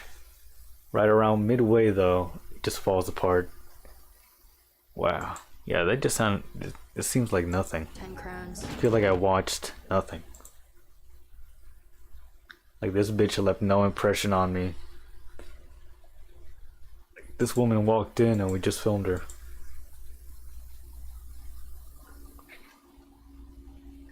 Yeah, that's it. The sound design goes crazy. Shut the fuck up. You faggot.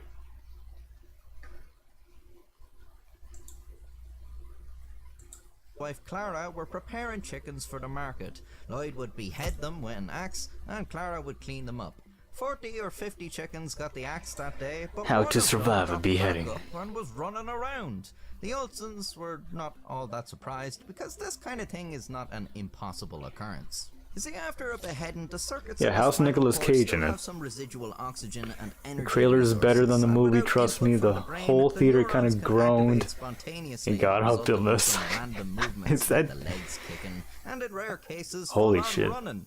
Even the bodies of beheaded Well. humans have been observed twitching. This generally only lasts a few seconds or minutes until That the might be a residual spectacle in oxygen and itself. energy are depleted, though. But this headless chicken Watching just watching the did not crowd leave stop. It instead of was watching the walking movie. around like nothing had happened hours later. The Olsons thought this was kind of freaky, but assumed the chicken would eventually succumb to its injuries like the others, and placed it in a box on Oh, the yeah, I screen heard about door this for the chicken. night. The next morning, Lloyd would retrieve He would, the like, chicken's feed it carcass water and bring it with the through the others neck to hole. the market. But come the next morning, Lloyd found the chicken was still alive. He wasn't really Still sure what to alive. do, but seeing as the farm was struggling to get by, he didn't really have the luxury to sit around and ponder life's mysteries. So he loaded up the wagon with the chickens to sell and brought the live one with him. As he went through the markets, selling the chickens, Look at that people, chicken. he couldn't resist showing the headless wonder off to see what everyone Don't you else talk made shit of. about my His friend. excitement was tempered by the practicality of a poor farmer, so he came up with kind of a funny way of going about this. I'll bet you a beer that I have a live chicken what's got no head on it. You're on, boy, but no tricks, or you owes me a beer. No tricks. Well, I'll be damned. After Lloyd had won this bet a few times, he decided the chicken might be worth more to Evil him alive chicken. than dead. I'll call you Mac, after Mike Carlin Black Label what you won for me.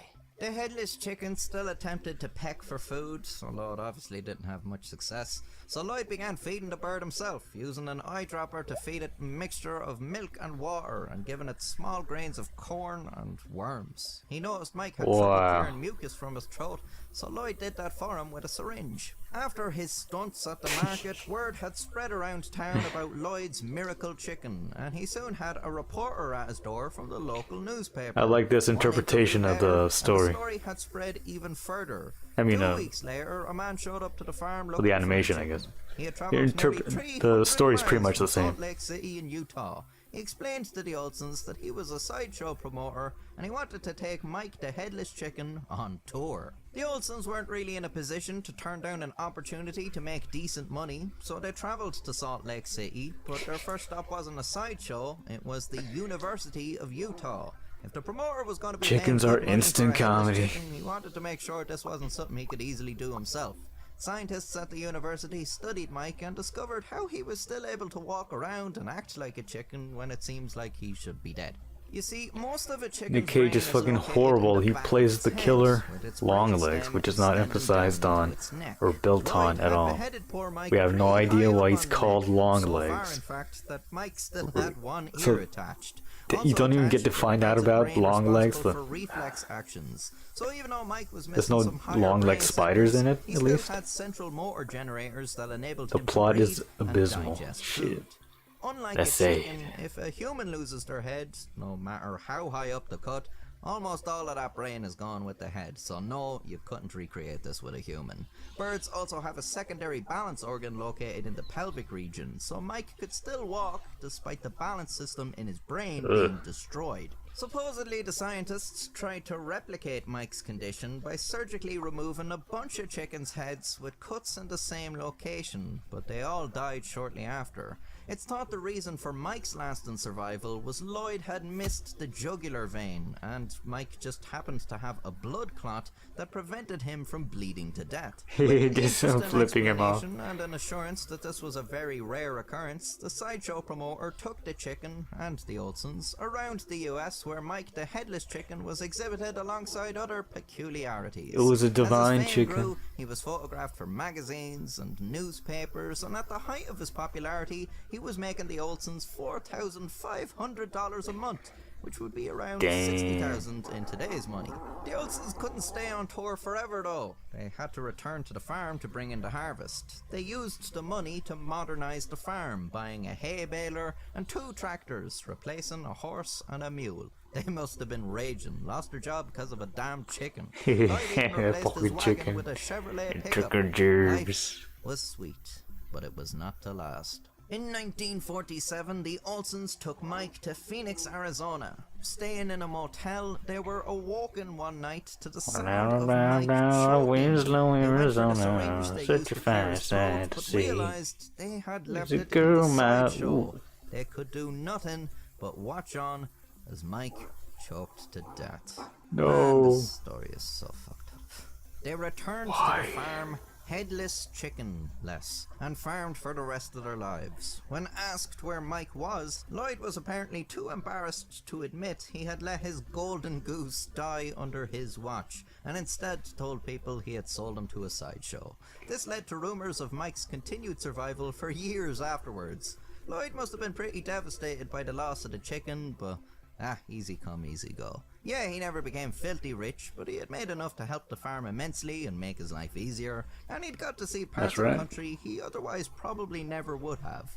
And besides, a neighbour was convinced that he was indeed filthy rich and would sometimes come by with some beers in an attempt to get Lloyd to tell him how he created the headless chicken. Life was sweet. To this day, Mike holds the world record for longest surviving headless chicken. That's one of those records that you probably wouldn't be too happy to hold.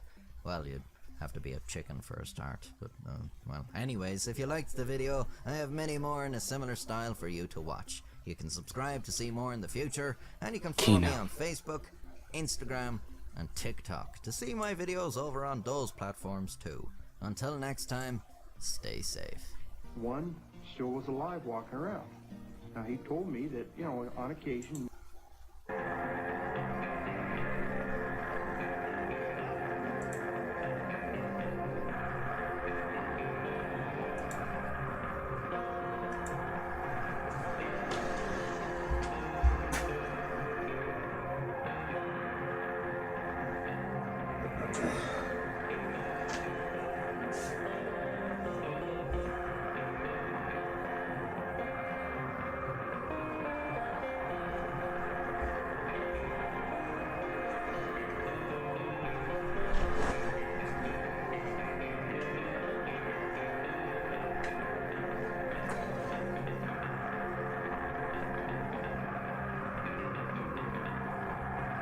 Longlegs, the character, is in the movie, but they don't really explain much or anything about him. It takes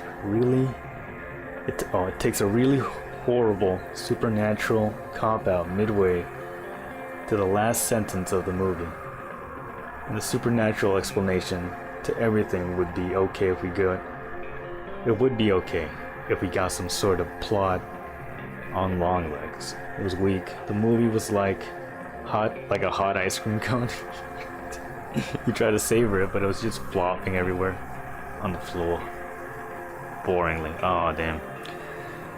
Yeah, the worst the movie could be is boring, really. Like, if it's bad, be bad like fucking far out bad. But if you're boring, that's death right there. So sad to hear.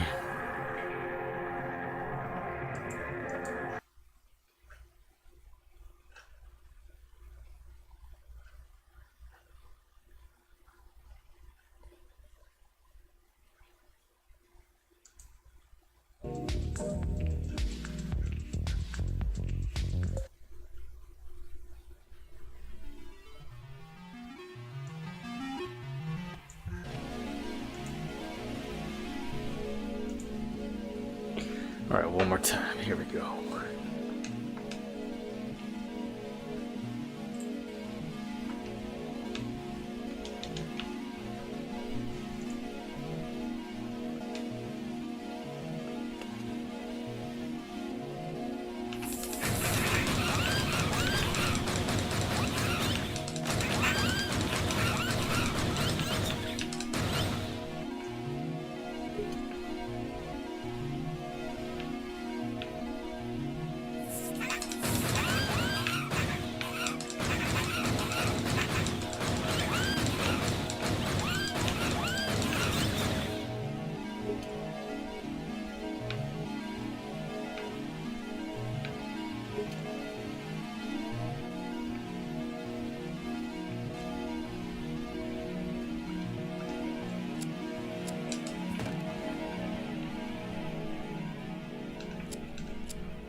Fuck. Ah, okay.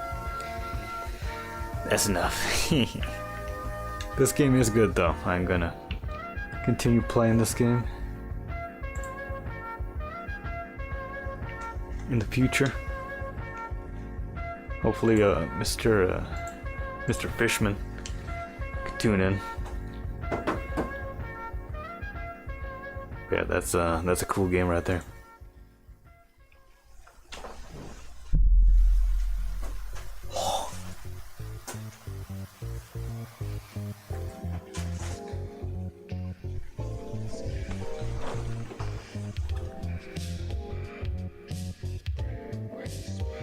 Project Jesus.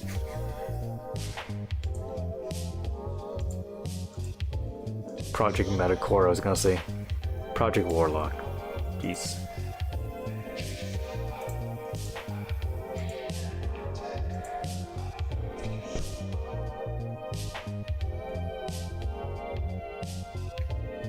The end bits are so boring. See a hot ice cream cone.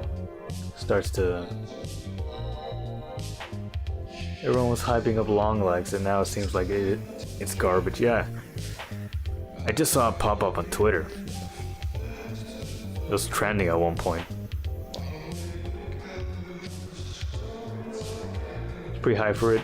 Looked weird and interesting. So sad.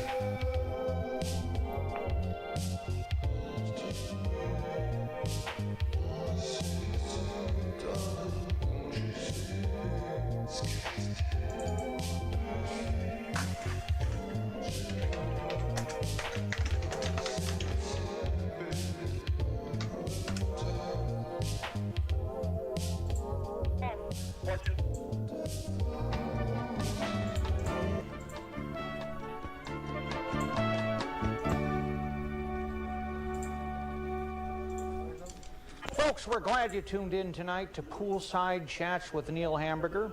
This is the first of what we believe will be 100,000 episodes.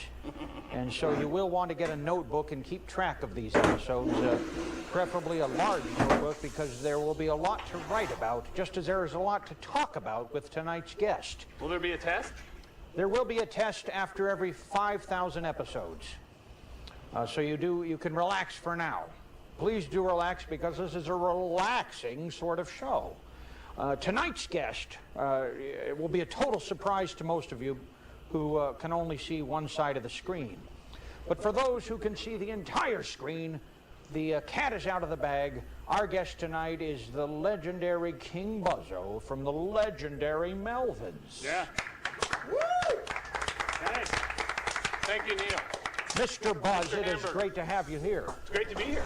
Poolside. Poolside, this is a Somewhere real in Hollywood. pool. A little boy drowned in this pool 7 years ago, and as a result, Tom got a discounted rate when he purchased this house because of the poltergeist. And it's haunted. The haunting of this little boy. It's a murder. What else? It was a murder in the bedroom, in Tom's bedroom, but we don't want him to know about that. He knows about the little boy who drowned, who was a very sweet boy. He was very, very good at mathematics, and he had a long life ahead of him had he not drowned. So we do apologize to the family of the little drowned boy for making light of that on the first episode of our new comedy show. Well, maybe they didn't want him. Well, apparently not, because they weren't supervising him as he swam and died in this very pool, which has put a black cloud over this first episode. And as a result, perhaps... Hey, what's up, the artist? How you doing, my brother? Entirely. Quit the whole thing. Just walk away from it. We're doing alright on this Saturday Tom was a little mad at me evening. earlier when he was trying to talk to me. He seemed like he was getting a little testy. I'm eating tamarind You know him better candies. than I do. So. What was he angry about? I don't know. It's just his attitude. You know, it's all at his house. I guess this is his house. A little bit of red 40 Tom, from my are you here brain. to answer the charges that you were angry? No, I was asking you what you thought. I don't think he was angry. Okay, you know him better. He has a lot in his mind. He has 17 shows on this network. Could be And, he's drunk. I don't think he's drunk. I think it is the stress, the pressure of running a show like this. I can tell. You know, we had a show on his very network called Girl Talk with these idiot girls. They had nothing at all to say. And, you know, the false breasts and the whole thing, it was an awful show. And this show was canceled and replaced with this show And so we are going to try to entertain the people better than these horrific women. You've been were ever able to thunderstruck? do. Well, we'll see about that. Well, I have a question for you, Buzz. Okay. I don't know if I can ask you this, but I'm going to go ahead and do it because the show is uncensored. This is live internet. You can ask me what you want. Buzz, a lot of the young groups today, a lot of the young rock and roll groups, which of course you are legendary for being in one of these rock and roll groups, a lot of these groups, I feel, are addicted to drugs. Yeah. Where do you stand on that subject? Thundercucked. I'm addicted to drugs as well. I'm doped up right now. All right, so it is not just speculation on my part. These Brian groups Jones that are sounds like coming a out with their fucking screaming, Donald Duck on that track. vomiting sort of music are completely stoned on Good performance, but like anything straight you can up think of. I think it's safe to say Sounds they're like, mongering drug addicts. throat cancer. So it is not just a fantasy. It is real. All These for rock people and are roll. Degenerates. All of the bands that you see on TV are filthy with drug addiction and disease, Yes, incest. incest, and you can hear it in the music because this is not good. What is this? It seems fairly obvious. No, the music is not good It's because not it is good. so loud. It'll split your ears. Yeah, it's bad. It's bad for you. Are You'll you go to hell. Are you going to retire from this business and get into landscaping or something better suited for someone than these playing this degenerate music to these filthy audiences? Well, maybe not landscaping, but I don't know. Yeah, sure. I'd try something Acting? else, but what? Acting, yeah. Acting? Maybe Tom can Is set you there up with some. anything in the world worse than actors? These degenerate rock and rollers. Yeah, I don't know. I think it's a tie. It started with Bill Haley and it carried all the way through to the AC/DCs. That and all time the we rest fucked of in this hell? filth. Oh yeah, I remember. Jerry Lee Lewis, he degenerate who's Every parent's worst At nightmare. one time we were being semen was tortured all in over hell those piano by keys, demons. And that was tested in a laboratory. Not just his. Memories. Everyone. Elvis Presley's semen was on Jerry Lee Lewis's keyboard. You know what I always heard is that Elvis Presley was having an affair with his mother. Or maybe it's an AC/DC Gladys Presley. AC/DC track You know, I've never their heard graves were about. Awfully close to each other. They moved them. Dug her up and brought her to Graceland. Fucking in Why hell. did she ever leave? That's what I want to know. You've heard of Highway to Well, I have Hell. another question for you. It is well known. That highway Well known. This is a leads to historical fucking. fact that you were a major influence on one of the top groups. Then we start of our torturing the generation demons back, whole. coming on and them, that you are the best friend. of blasting Miss Courtney demons Love. with our semen, Now, Do you care to comment on this? that bitch just still covering owes me them. money. How much Kind of like does the she game owe I was playing right now, Say, where I was like a killing demons with a $5 gun sort of thing, or $150 sort of thousands. thing? instead of a gun. It's my balls, Pocket, deep. Yeah, but they're not where they should be. The deep pockets are. and that's how you we know what won I'm our way talking back about? to I heaven. think I know what you mean. So many people. Actually, I think me and you are the only people that haven't slept with her. Just the two of us. That's what pisses me off. But we are the only people in the world who don't have scabies. Yeah. Well, we're the only two. Present company excluded, of course. No, these people all slept with her. Yeah. Look at their faces. Look at the sunken eyes. These people are walking skeletons, and it is disgusting that they are tainting what should be a joyful occasion. What I think's great about Courtney Love is the press is just now figuring out that she's crazy. She has an No illness. kidding. Wow. And you dealt with her, the Melvins, as Dealt. many of you know, I dealt to her. they, what did you sell her? What did you sell this woman? Illegal drugs, mostly. Illegal drugs. And did she pay top dollar? Who's the guy that sings that song? Just the two of us? As a drug dealer. I think he you know, died it's supposed to recently. do, I guess. Hold on. Okay. I mean, it's part of the whole deal, isn't it? Exactly. You have to. Deal. That's why they call it a dealer. All right. What is this? Vodka. Sewage. Raw sewage. Raw sewage. This is I saw you dipping that out of the pool. raw sewage. you What brought the up the hell Courtney is thing. this? You brought up Oh, the is it Bill Withers? I brought it up because I wanted some I've been inside too stories. polite to bring it up. I thought it was one. I thought it was one of those white guy, With Courtney's white guys that husband's sounded band. like black What guys. did she do? Was she there getting her? But no, finger no, in it everything? is indeed Bill Withers. Yeah. Her finger was in I everything. think he passed away semi-recently, but not Was like she a recently. disgusting human being? Rest in peace, either way. Disgusting would be a word I'd use. And here on sunshine, where you go? She's got a kid to raise. It's hard. She didn't give birth to that kid. Somebody did. Kurt gave birth I think to it was Courtney's a Jack. black girl's name. Why is it always? You know? Well, hey, Really? if we could I don't know interrupt if I've the ever interview for seen just a second, I have to- black Courtney. Contractually, Tom, he agreed. Tom Coordination. said he would pay me He's not paying 75 cents for not this paying show, attention. He's not paying as long as I attention. told Oops. the joke. He's He's not paying gone. attention. He's gone. Tom is gone Tom's doing blow in the bathroom.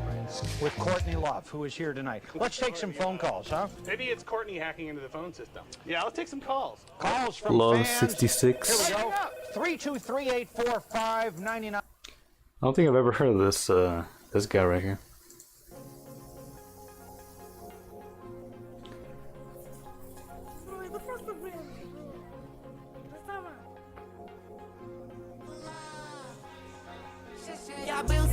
Oh shit, my bad. Kind of fun.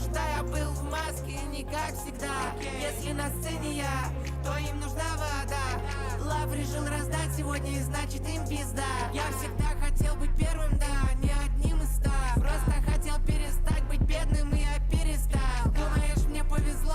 Окей, я тоже так считал. Не буду врать, что я много работал, бро, я спал. Но спал только тогда, когда студийка занята. Братья писались передо мной, бля, и после меня. Большой палец влево-вправо, он считает деньги, Pretty cool. да. Скажешь, каждый бы так смог, ну да, ну да, ну да. Yeah, I could kind of hear the Russian going on. Yeah, I was trying to guess the genre by the album cover. And I couldn't name anything specific, but I was thinking kind of like SoundCloud sound. This is kind of a SoundCloud sound, I guess.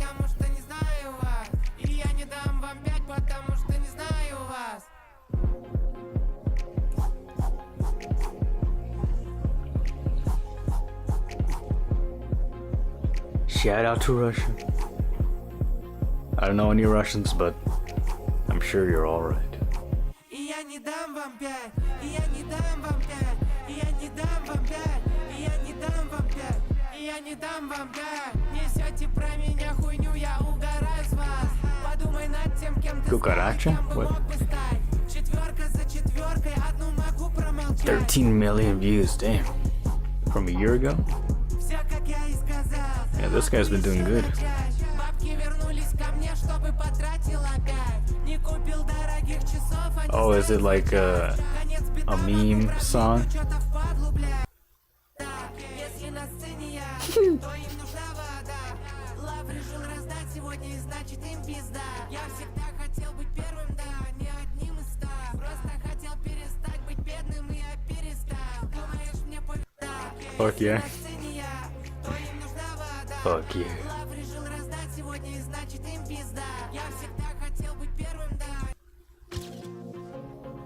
Могу еще начать. Бабки вернулись ко мне, чтобы потратил опять. Не купил дорогих часов, а не Oh, you're Russian. Oh, okay, nice. Welcome.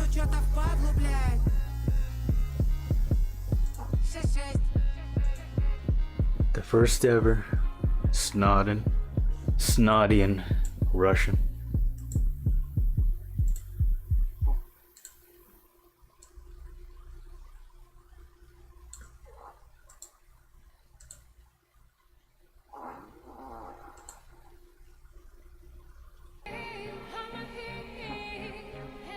Oh shit, Mr. Vitas. Why is this video so compressed? What the fuck?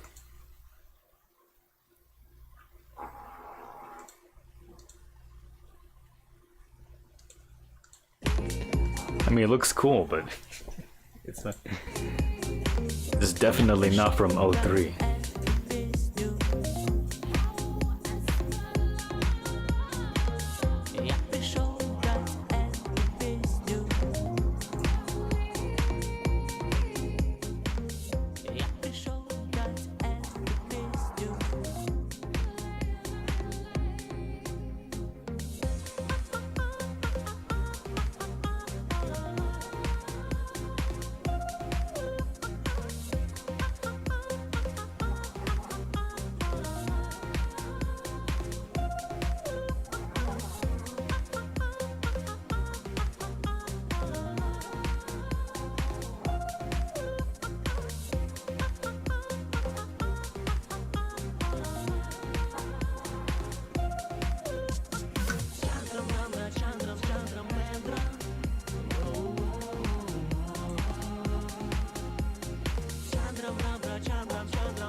Oh, one. Really?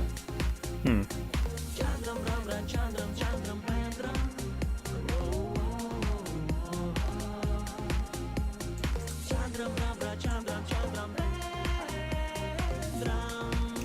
Okay. I only know this because it became a meme, like, fuck, that must have been, that's a long time ago. I cannot remember, to be honest. But definitely not 01. At least not for me. Not for the US. The US was a bit late on the Vitas wave, the Vitas pill.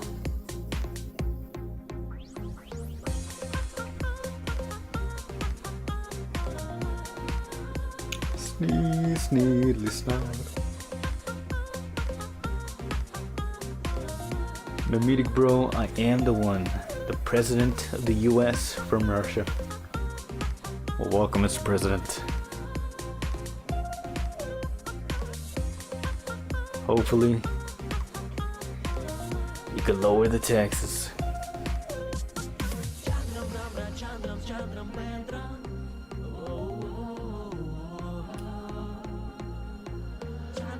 You're Donald Trump? No, I'm Donald Trump. I was the real Donald Trump before the other one. He's lying. I'm Donald Trump.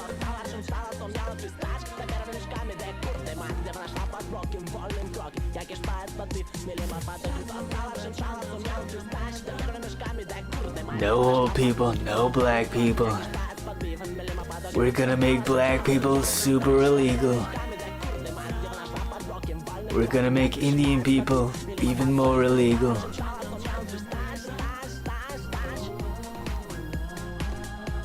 Oh yeah, that theory that Trump is a time traveler.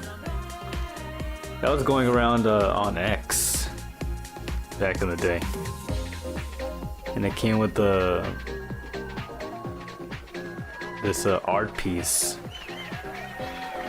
I don't even know how I would look this up nowadays. But it was like an art piece, and it was predictive of the future.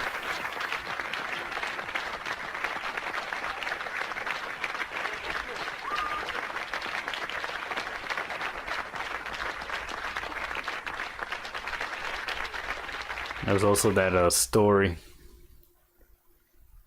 that fairy tale, where the protagonist is a Baron Trump.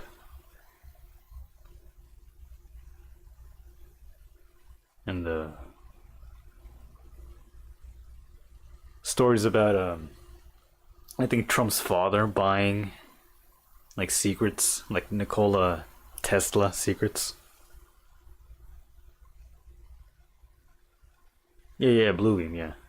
The fake alien invasion to impose the government, the one world, the new world.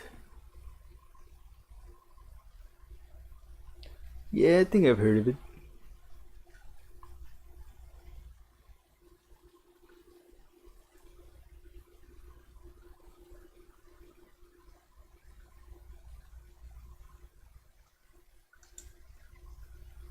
What should I play? Go back to this. Some 18 Karat Affair.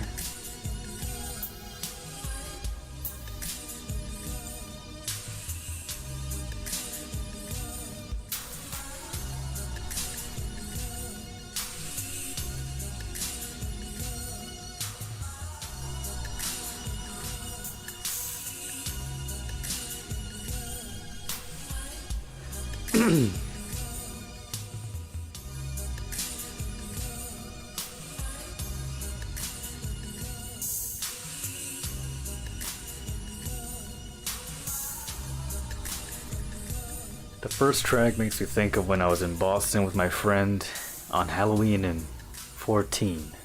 We went to a city to pick up a half ounce of weed, then walked to his other friend's loft who was having a costume party, just so we could roll a couple of blunts. Then we went to the nearest park and the two of us smoked a blunt with nobody around while staring at the Boston skyline during an October sunset. Damn. Man, I can't wait for fall to come around again. It's the best season. Well, really anything that's not summer.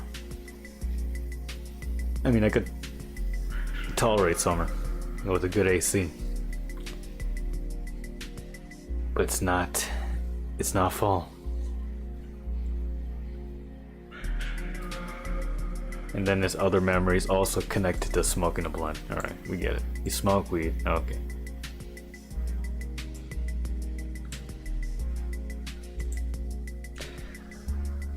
The only cool thing I did on a Halloween was I played a show with my old band.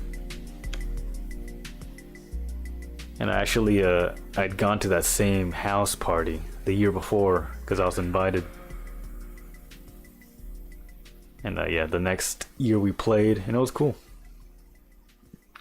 The show actually got shut down because it was too loud. And only me and one other band got to play. It was sad.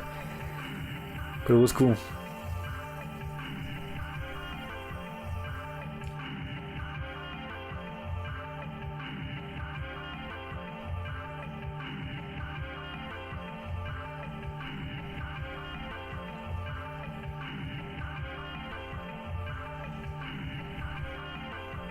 Summer in Russia. Does it get like past the 90s over there? 100 degrees, 113 degrees. It's not quite that bad here yet, but it's been more than the 90s, definitely. Steady hundreds. But you know, a bit of that heat is kind of nice, you know, just especially coming out from inside. You're refrigerated, then you get that blast of heat. It's kind of like I always found it kind of soothing, kind of like hot water.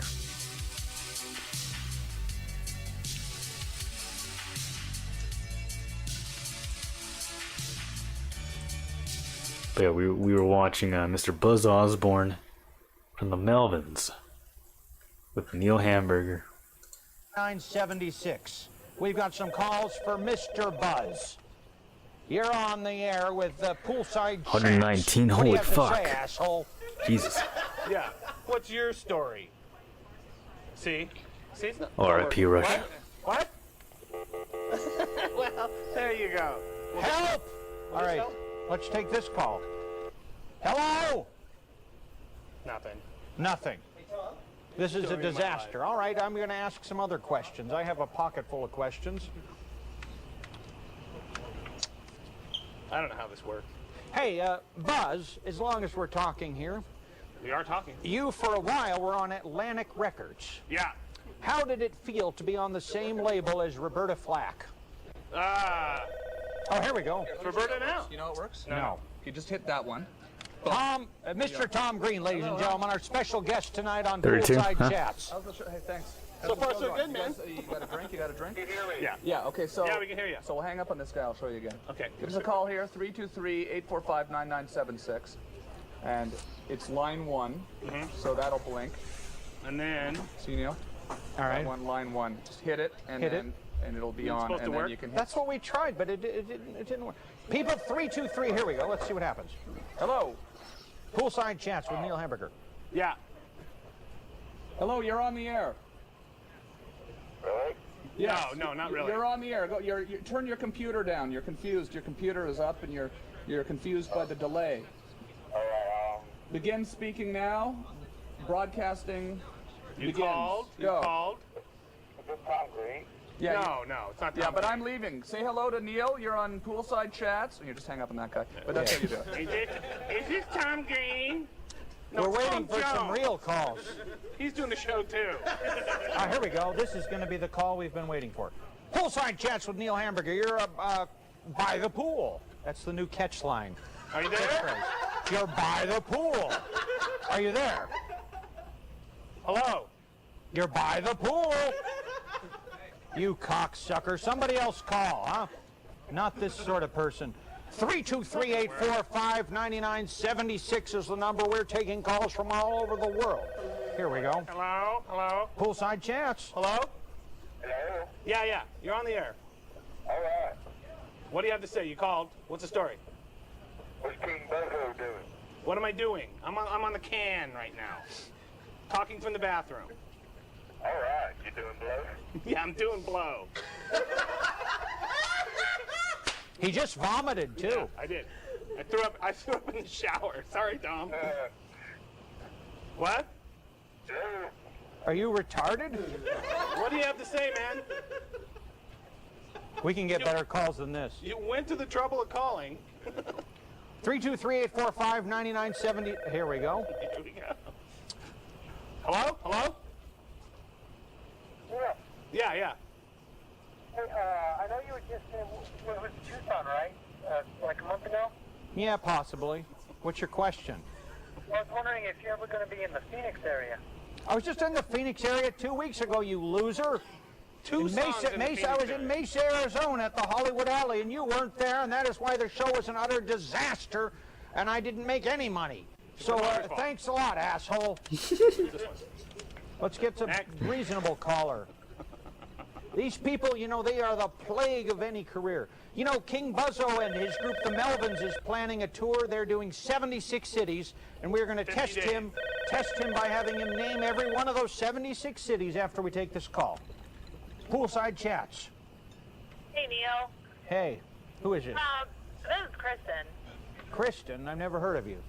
Oh, well. Do you have a question for Buzz? You were talking about coming to St. Louis. Yeah, we're coming to St. Are you guys coming to St. Louis? No, we hate St. Louis. No, you don't. No, you don't. How do you know? Because you don't. I sent you a message. You should come. You sent me a message. I should come. MySpace message. I never got anything like that. I don't know who you are, and I'm sick to death of these virus callers. Let's get something else. 323-845-90. Another St. Louis call. Yes. Yeah. When are you coming to Mobile? Where? Mobile? Alabama. I'm never coming there. Oh, come on, man. Look, it's close to New Orleans. Just drive there. The Big Easy. No, fuck New Orleans, man. I've been seeing y'all in New Orleans. You what? We need San Tomas. Yeah, okay. I'll get right on it. Good night, my friend. Let's get some better callers. The caliber of the calls is not so good. Yeah, you better come up with something because this show is dying. The ratings are terrible. Mr. Hamburger, how are you? Horrible. The show is a disaster. What do you want? Oh, it isn't. It's in its infancy. I expect it to get better. You can expect it to get Mr. Osborne, how are you? Oh, great. Good, good. I was just wondering, is there any San Tomas work on the horizon?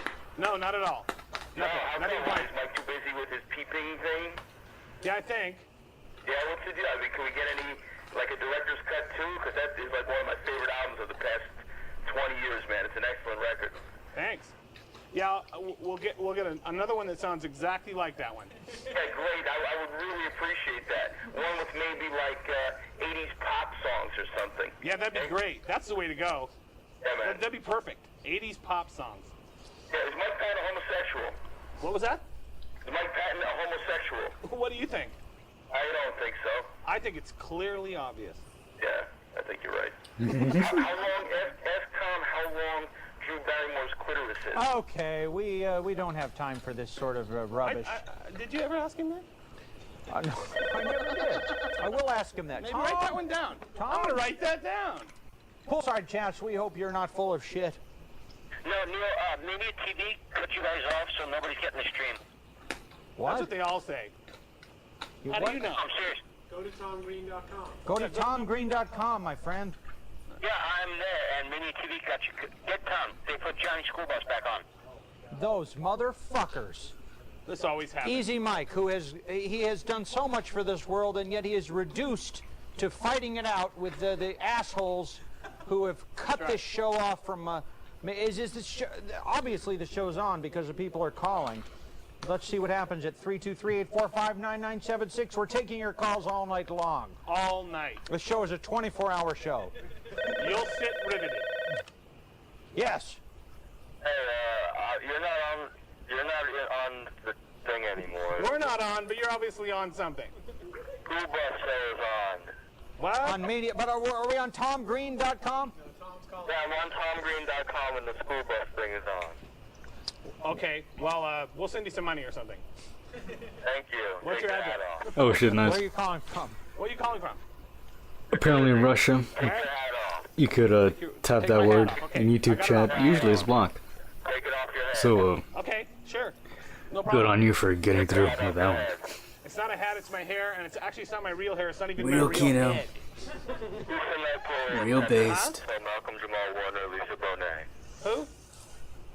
Tempest Bledsoe, Bill Cosby, Richard D. James. Bill Cosby. He's out of his mind. Who is this? It's Keisha Knight Pulliam and Tempest Bledsoe and Malcolm Jamal Warner. I thought you had to have a license to operate a phone. Yeah. Take the hat off your head, Richard D. James. Yeah, take the gun out of your drawer and put it to your head and blow your brains out, you cocksucker. Is this even on? What is this? This is a nightmare. You know, the last time that it didn't appear to be on, it actually was. It's all on. We all made I'm fools sure it of is. ourselves. And now it appears that it's not on. What is going on? It's on. Has to be on. What could go wrong? Poolside Chats, who are you? Yes, your show's not playing on TomGreen.com.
Wig doesn't fit. Yeah, you two are perfect for each other. She's short, you're short-tempered. She wears a wig, and you have trichotillomania.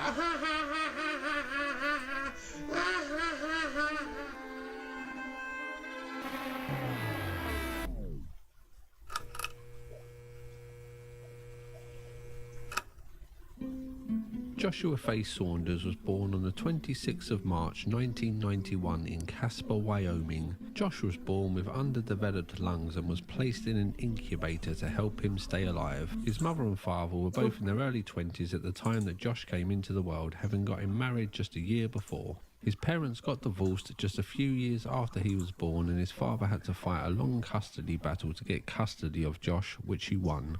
His father's name was Clinton Dean Saunders. Clint was promising at gymnastics in school, but was injured, so had to give this up, and he was also a keen Here's a look into the artist. His life mum's of name is an Laura American. Goodrow. Not much is known about her, but Josh has said that she I has guess a some water, kind of be right mental back. illness, and she is a devout Christian. In 1996, Clint got remarried to Tanis K. Lovercheck.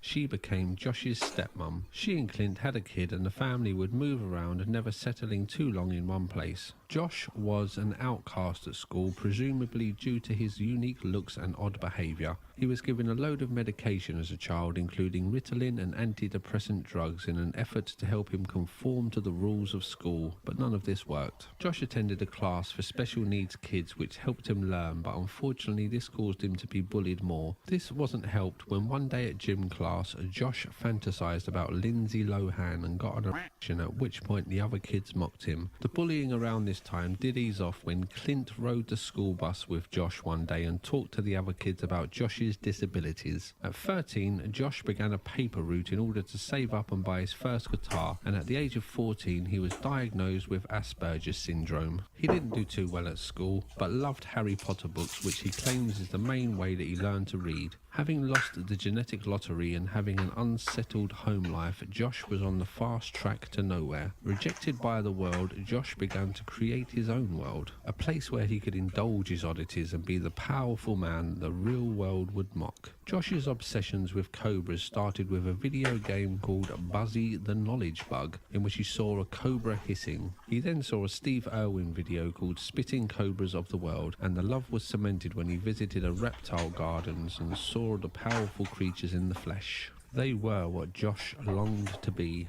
The small overlooked animal that packed a terrifyingly venomous bite when it revealed its true form. In 2005, Josh discovered the band Cradle of Filth, which in turn led him to finding Ozzy Osbourne. Josh fell in love with both of these bands, an obsession that would last to this day. In secondary school, which I think is high school for the American viewers, Josh and his friends would form a cult where they would smoke cigarettes and practice magic. Josh claims to have been the leader of this cult, which is where his name King Cobra first came from. This led to Josh forming his own religion in which the followers are called Cobra Demons. In this religion, the main god is a male called Cobraton, and his girlfriend is called Cobricious, and their son is called Cobraro.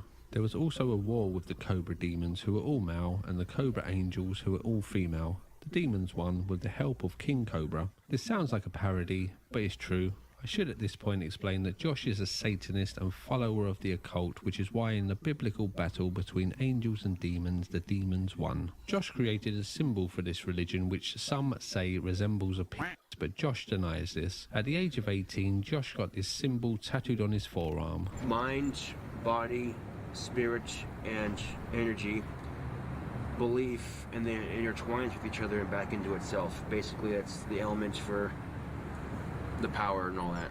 In 2009, the family moved back to Casper, Wyoming, and in 2010, Josh created his first YouTube channel named Gothic King Cobra 52. His first video was named Guitar Insight Intro.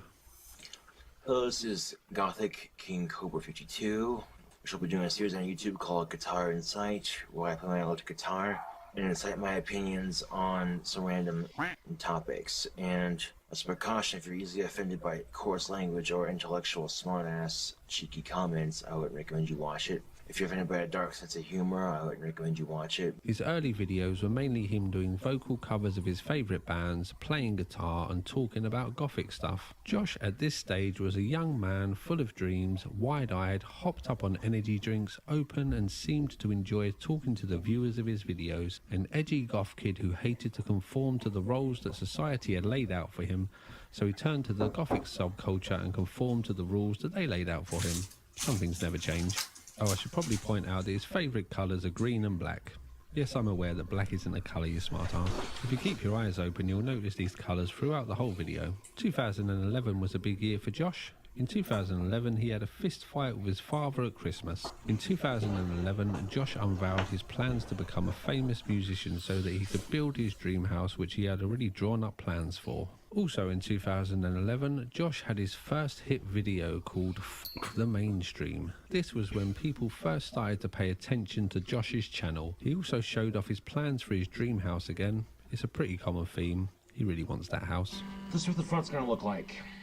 Basically, my symbol on top, you know, clock tower, bell tower, makes my room, you know, just, yeah. Floor plans on the back, you know. I wish I had more than one bell. Right now I have one bell planned for it, but I actually want maybe 4 bells. I don't know. But being a famous musician would definitely give me the money to build that dream house of mine. Also in 2011, Josh was banned from YouTube for 2 weeks when he exposed his on a video in an effort to get back at his growing number of trolls. He then set up a new channel named Peach Monster 666, on which he would post videos of him dressed up in a Halloween costume and claiming to be the king of the trolls. He did this as a way to infiltrate the troll community as a whole, and I guess bring it down. He had kind of a lesbian look at times around this era. Greetings, YouTube. Peach Monster 666 before he went into the cowboy era. from beyond the grave. Here to troll. You, Gothic King Cobra. Yes. Your videos are so pathetic. 2011 was sadly the year that the Gothic King Cobra 52 YouTube channel was terminated. The channel was seemingly deleted because Josh had to go to some kind of boot camp for finding a job called Job Corp.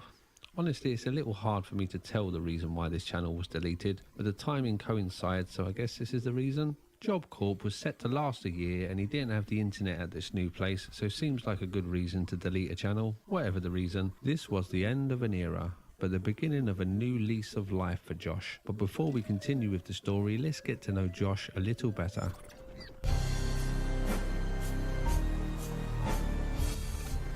Music is a divine arrangement of notes that brings melodic order out of the infinite chaos of possibilities, compelling us to move our bodies in a shamanic trance in time with the order that humans have tamed out of the wilderness, making us akin to a god in the real world, teasing exquisite beauty out of the darkness, bending the fabric of reality to our will, making us the masters of the universe. This is Cobra's music. I mean, it is true, but get to it.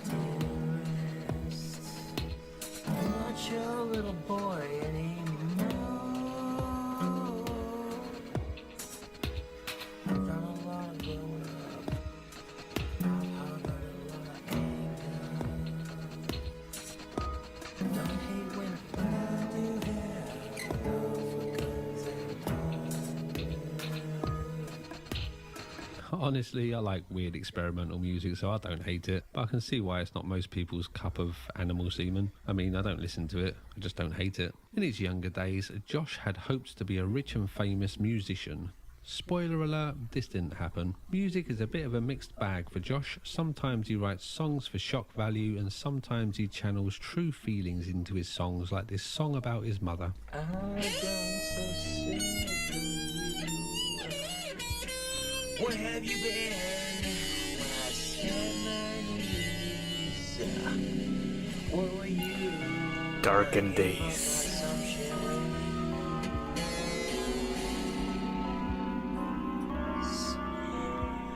But you weren't exactly a breeze. You flew out of the house with eyes. Last time I saw you, we went and ate at a restaurant. Josh is a wizard, or a warlock maybe, I'm not sure what the difference is to be honest. He is heavily into the occult and truly believes that he has magical powers. King Cobra's magic can manifest in many different ways. Sometimes he creates chi balls in his hands, and sometimes he changes traffic lights. Yeah. How about some walk sign? Come on. What you got? Walk sign. Green light and walk sign. Patience and persistence. The 2 P's of magic, YouTube. Walk sign, motherfucker. Let's see it. There we go. Some of his more notable uses of magic include the time that he took down ISIS, stopped COVID, and used a spell to make someone he didn't like crash his car. Nice. He is also an exorcist and can talk to ghosts sometimes. He makes magic wands and sells them on Etsy, mostly to his fans, but this seems to be a long-lasting source of income for Josh and he seems to enjoy it, so good luck with this endeavour, I guess. He is also a ventriloquist. When he was young, his father brought him a Charlie McCarthy puppet which he named Sean. His skill with this puppet seems to vary a lot. Sometimes the puppet has the exact same voice as Josh and his mouth just moves like normal, which makes it hard to keep track of who's saying what. And sometimes the puppet has a slightly higher pitched voice and Josh just moves his mouth like normal. The puppet seems to be an outlet for Josh to say things that maybe he is uncomfortable saying himself. Sean is often rude and tells crude jokes. Hey, you guys. Okay, Sean, what? If you're not Italian, please don't do that. What? That's cultural appropriation. Oh, f*** you. That only works if you're not white.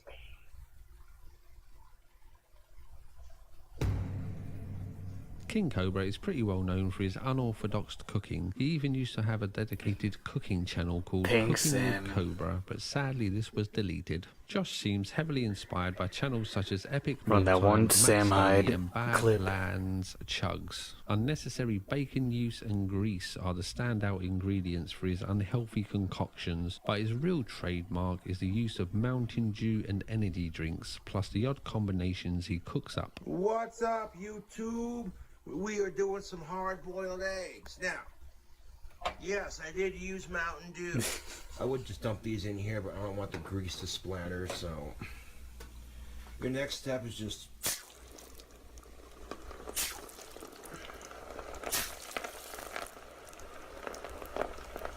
just drop them in there like that. Yeah, The first ever Cobes clip I ever saw.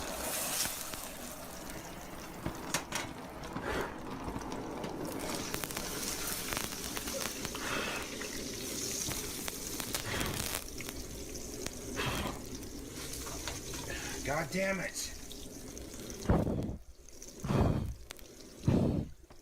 Stop. Hell yeah. Here's the pizza. Got sushi. They got pig's feet, Doritos. You can see the wasabi. The ginger leaves. Josh cooks things in the oven using the temperature 420. Oh yeah, the and makes a ribs. point of The telling nacho viewers ribs. this. He is also known for his drinks combinations with classics such as Cobra's Mist, which is beer and energy drink, or Cobra's so Blood, fucking which funny. is red wine and energy drink. Gentle.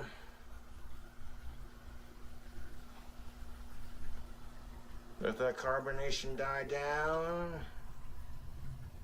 We're gonna want that carbonation die down just a little bit. I'm gonna pour, make it full and drink a little bit of it here. Now with the carbonation from the soda pop and the champagne, it's probably gonna curdle with these last four, but that's what YouTube wants to see. Oh, that's so gross. Wants to see, right? Jeez. So I'll pour a splash of that. This in wasn't there. that long ago, I think. Oh, dude, this drink combo is looking so fucking gnarly, dude. Oh, man.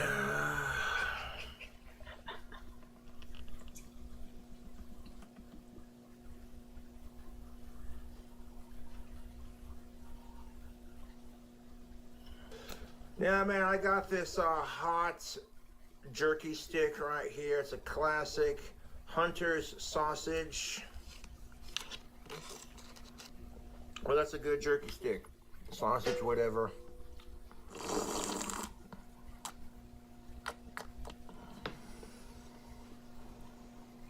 Oh my god.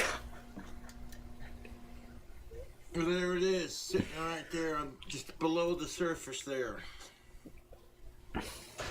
Get an angle on this just right.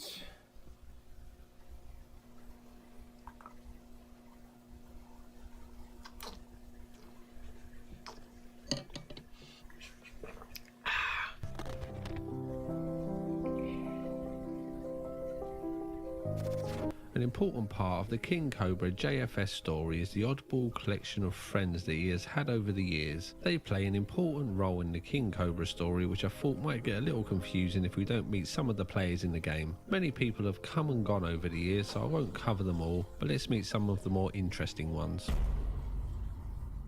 I like beer because it is good. I drink beer because I should. If there was a song to sing, I'd sing it and beer you bring.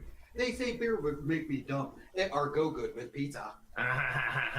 Yep. Darth Lenny is reminiscent of a dwarf from the Nordic myths of old. He is a short, stout man who smelts metal, makes chainmail and loves riddles. One of his highlights was the time that he single-handedly saved the Wyoming police force by giving them some cookies.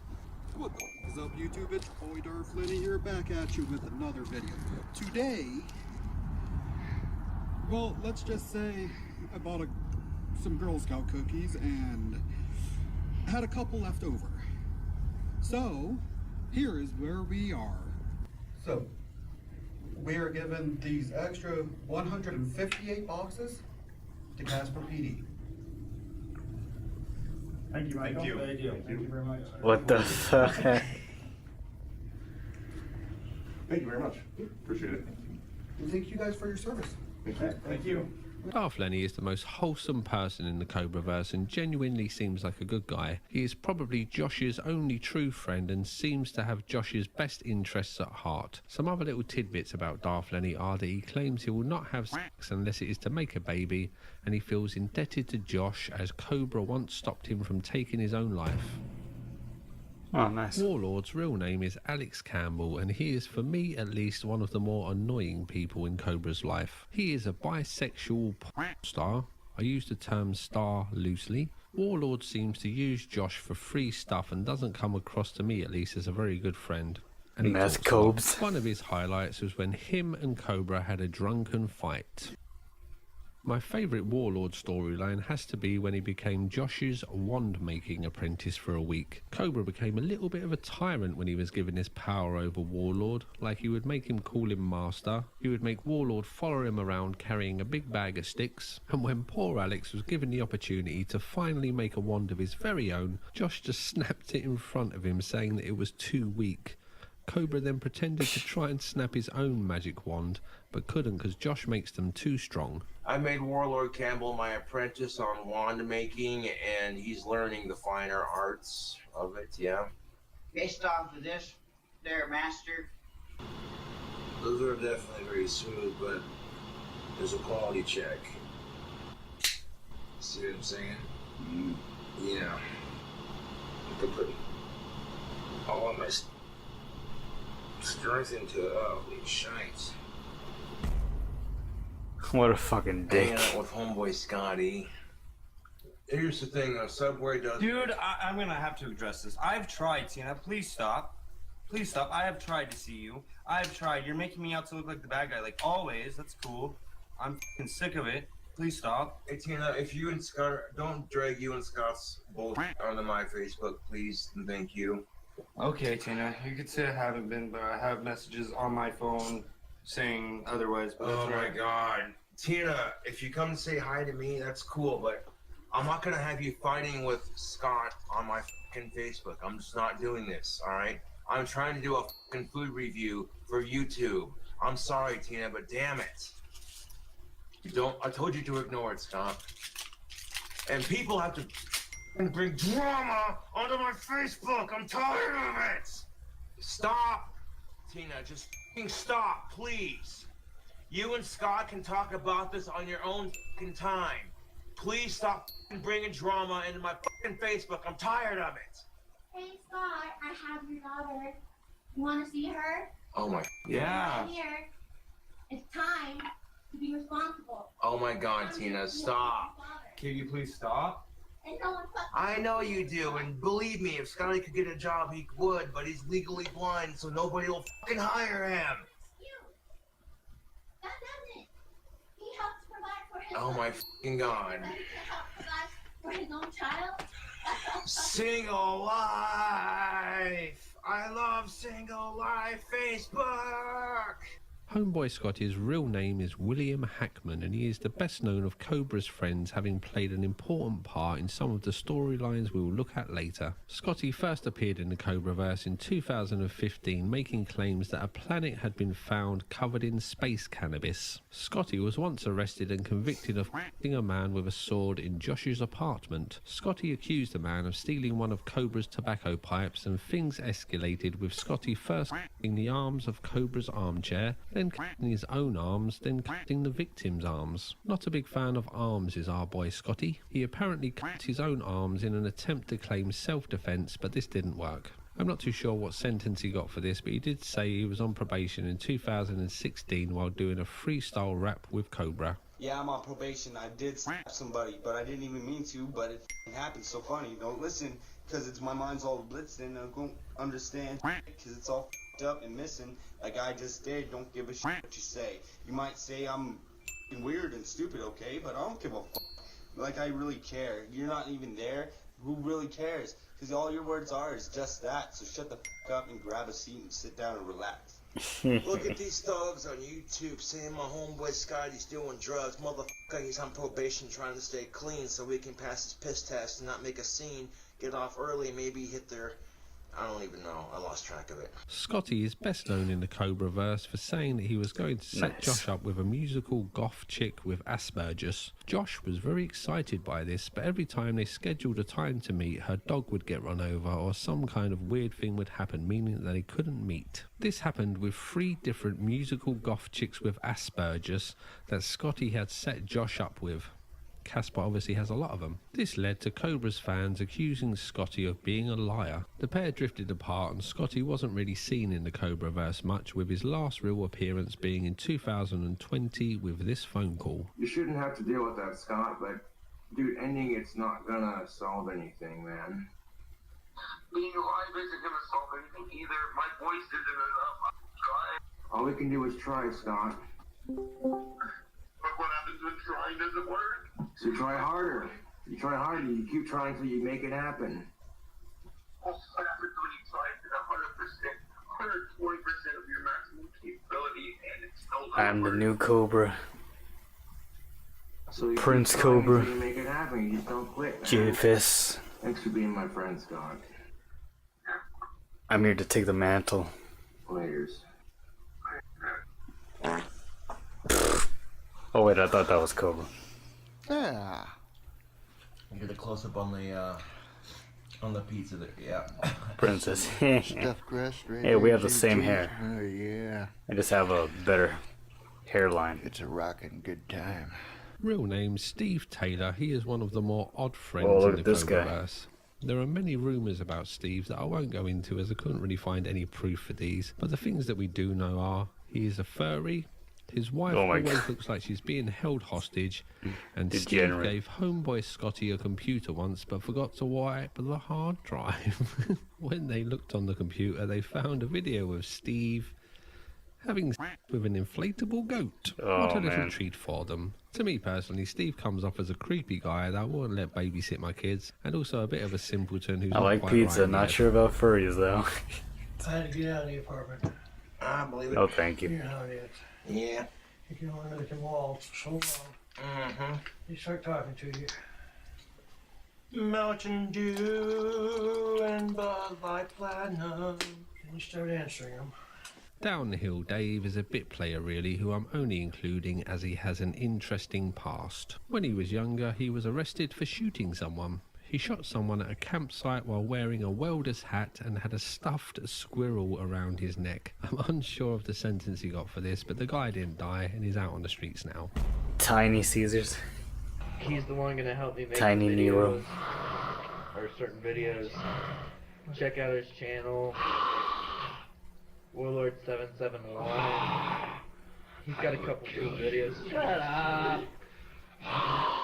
He's a little drunk.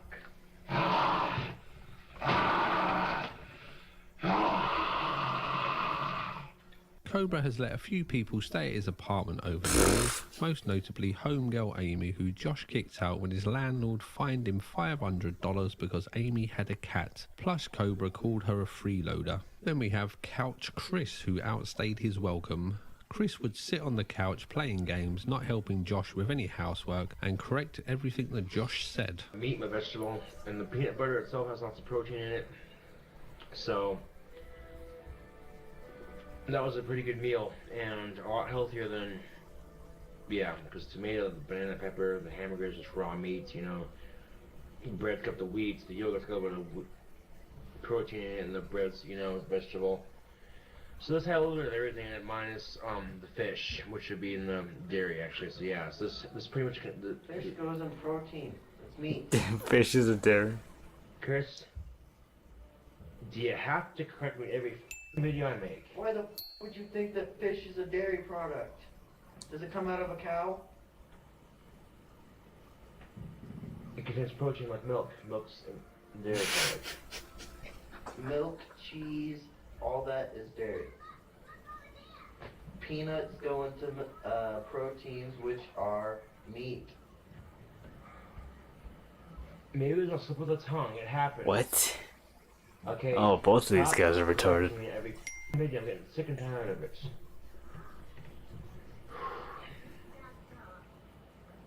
Josh and his fans chased Chris away with some brutal Blackface. home truths. You're not helping him by letting him mooch and lay around playing Xbox, opening tuna with your scissors, and keep busting your ass at Wendy's to keep a roof of internet over man baby's head. Thought you were a man up, Saunders. So man up's for, helping someone when they need it. And circumstances, yeah, I know they suck, but why the is that giant wearing camis? Josh, stop listening to Chris and get him the out of the apartment. Like, right now. It's just reading it out loud right next to Almost him. didn't know Chris because the camouflage was making him blend in with the couch. Chris should be put down.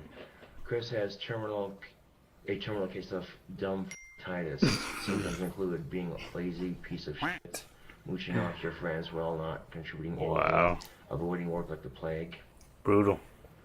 That fat bastard really needs to go. He's abusing your kindness, Josh. One final little piece of information I'll include in this section is where the nickname Boglin came from. I just assumed it came from the Boglin puppets that were popular in the 90s, but apparently not. This comes from a chap by the name of Cool Taste, who is kind of Josh's friend, but kind of his enemy. It's confusing what's going on there. Anyway, Cool Taste called Josh a goblin, but misspelt the word as Boglin, and the name just kind of stuck, with Josh calling himself a Boglin sometimes. Pull up my magic wand here, YouTube, and there's a light right there. It looks dark now, but you're gonna see it turn on. I got my wand trained on that son of a bitch. You wanna see some real magic? Watch this.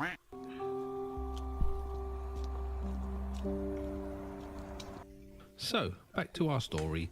Josh was shipped off to Job Corp where he f***ed the grapefruit, lost his virginity in the bathrooms to an actual woman, and got kicked out for smoking weed. The lady he had sex with in the bathroom was to become the love of his life, but we'll skip past this for the time being. In 2012, Josh set up the King Cobra JFS channel, but it wasn't until 2014 that Josh's YouTube career really kicked off when he starred in a documentary called Gothic King Cobra. This was a fly-on-the-wall look into Josh's life made by a channel called Trapped. On a side note, this is a pretty good documentary I'd recommend watching. The channel Trapped only posted 2 documentaries, both of which are pretty good actually. Anyway, around this time, Josh would have a string of fast food restaurant jobs, including Burger King, Taco Bell, and Wendy's. It was the job at Wendy's that really changed Josh's life. This gave him enough money to move out of his dad's house and get an apartment of his very own. A young man full of life and dreams of what the future may bring. The era when he lived in this apartment was the peak for King Cobra fans. A look into the life of an unusual young man whose trials and tribulations were streamed for the world to see. The ups, the downs, the good, the bad, the weird, the wonderful. And to top it all off, he was a likeable goth wizard with autism. What more could you ask for? I'm so good at guitar, it's a wonder I'm not swimming in pussy right now. I'm just saying.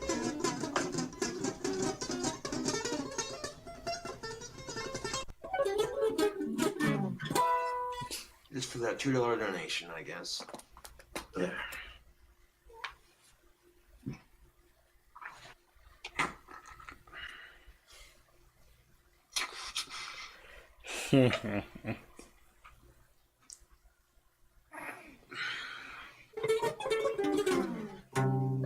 One of the more famous moments from this era was when Josh decided to dye his hair while he was doing a live stream. Unfortunately, Cobra had forgotten that he was meant to be working at Wendy's at the time. His manager called to remind him, but going to work was going to be a bit of a problem. It's best that you just watch to see why this was going to be a problem, I guess. Now, you should use over a kitchen sink or a towel, because it's very messy, but I'll take my chances.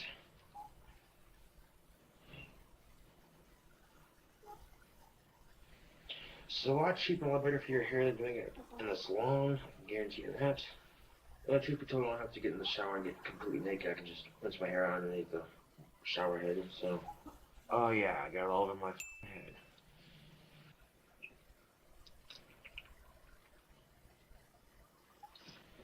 Yeah, it's a chick product, but you know what? I don't care. He keeps adding more. Fucking idiot. Yeah, the back of my neck is soaked in shit. Oh, that's lovely. That's just freaking lovely.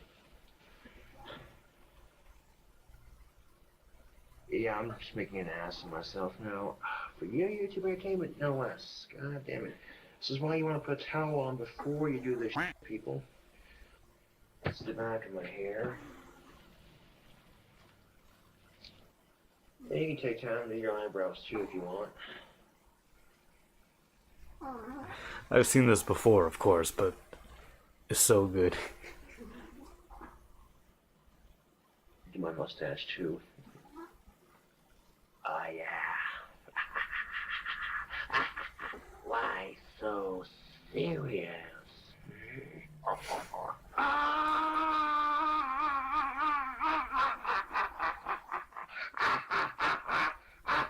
Oh look, the blue skin clashes so horribly with my tainted teeth. Oh, how fucking lovely. How fucking lovely. Of course, it wasn't much of a mustache there to begin with, but yeah. Oh well, at least gives you a good laugh and helps you appreciate life a little bit more. Like I said, it could be worse. Oh, I'm Josh, the French Avatar. Oh, sacre bleu. I bear the Avatar.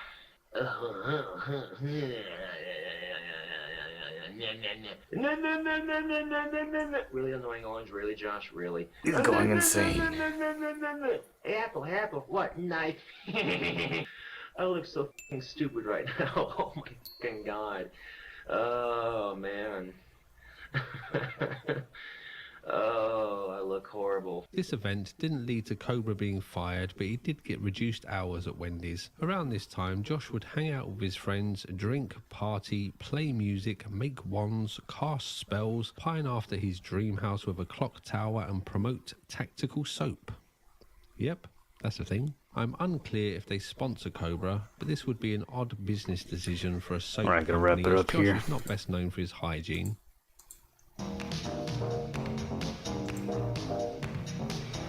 Thank you for chilling. We did a good 3.5 hours. Thank you, the artist, Chemo, Anthol, Alti, PS, and anybody else who stopped by.